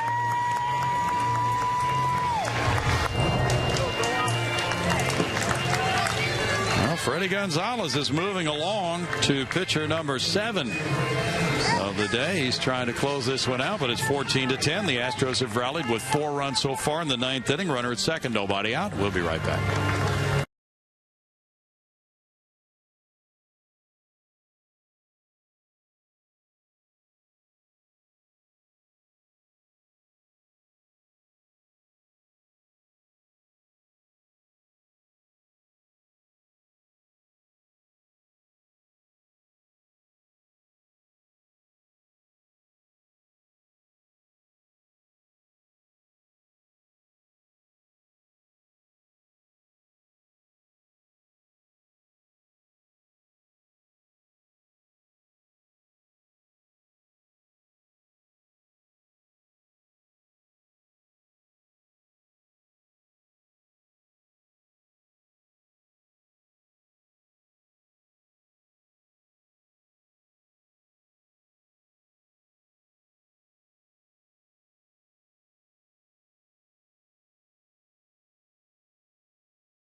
Now, more interesting, 14-10. The Astros have scored 4 times here in the 9th inning. Kurtz is in the game.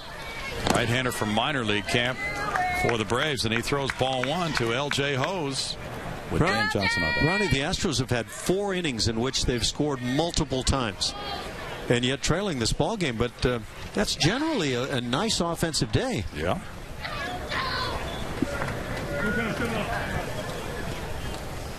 Yeah, a lot of this coming late. They got a couple of runs in the 7th inning, and now 4 so far here in the 9th. They had a couple of 2-run innings in the 3rd and 4th.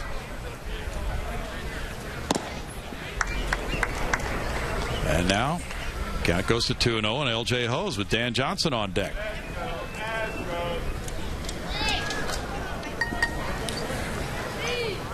I'll get that. You might as well.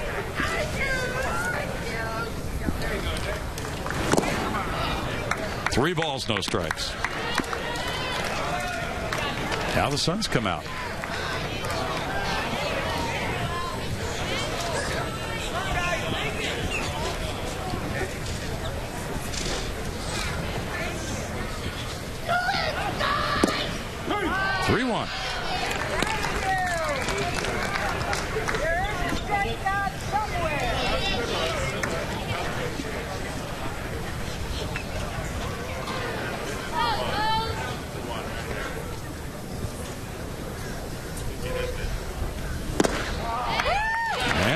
And now 6 in a row have reached base in this inning. Chris Carter put together in a quiet fashion a very nice camp. He's hit home runs, this one coming yesterday in back-to-back games. In fact, he had 3 hits in yesterday's ball game, including the home run.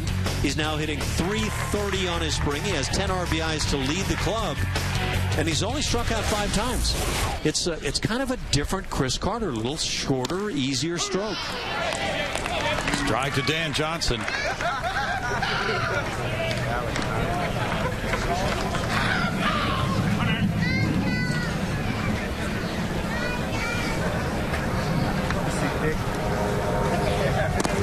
Well, he did that one on that rampage through July and August last year with the balls just jumping off his bat with that short stroke. Well, he used center field and right center field, and he talked about that in recent days. That's his objective again this spring.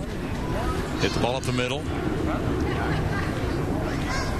But it was a very impressive display for those 2 months of the season. And again, it wasn't the guy going up there taking big hacks and connecting. It was just a quiet, easy approach. He wound up with 88 runs batted in for the season. 37 dingers, second most in the major leagues. And so, you know, he did some things that I think have been overlooked. Carter has 66 homers the last 2 years combined. That's 5th best in the American League during those 2 years.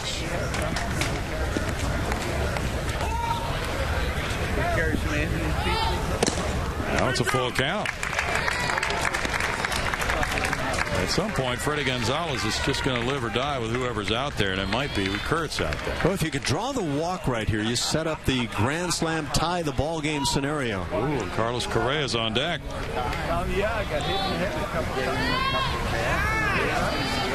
That's a walk, and is not a walk, we thought, but instead it is a strikeout for out number 1. The appeal down to third, and that produced a, yes, he did go call from the third base umpire. Let's see. Yeah, and that's probably justified. Now Correa, who bounced into a force play in the 8th inning, he's had 31 at-bats this spring with 8 hits, 1 homer, 3 runs batted in for the Astros this spring. Had a sensational half year at Lancaster before he broke his leg. Fouls that one back, strike 1. But the bone healed fully, so there were no concerns coming to spring training about his health. This would seem to be a sky's the limit kind of player to a lot of us. Well, you hear mentions of a young A-Rod, and that's tough to live up to that. Broken bat, back to the pitcher. Kurtz leading the shortstop Siriaco, and dug out at first for a 1-6-3 double play to end it. Well, the Astros made it interesting, coming up with 4 runs on 4 hits in the 9th inning. They leave a man, but the Braves have won this game, and they just put up big numbers in the middle innings of it. So A.J. Hinch's club did show some fight at the end, but falling short 14-10. We'll go to a record of 8-8 with 3 ties for the spring. Nonetheless, a very good day in which his club, with this rain threatening the entire afternoon, was able to play the full 9 innings and look at a whole lot of people today, Ash. Yeah, there are always pluses in a spring training game, and I think offensively the Astros have to be pleased today. The pitching did not go, as you say, the way they would like, but some nice days spread around, and then you look at the effort to come back in a game that looked like they were drubbed in, and so I think good things again were seen on that offensive side. Well, it's our final spring training telecast, and there it is for you with that score of 14-10. The Braves, the Astros open the 2015 season at home against the Cleveland Indians. We'll have it all covered on Root Sports starting Monday, April 6th at 5 p.m. For Alan Ashby and Julia Morales, I'm Bill Brown. We'll see you in Houston on opening day.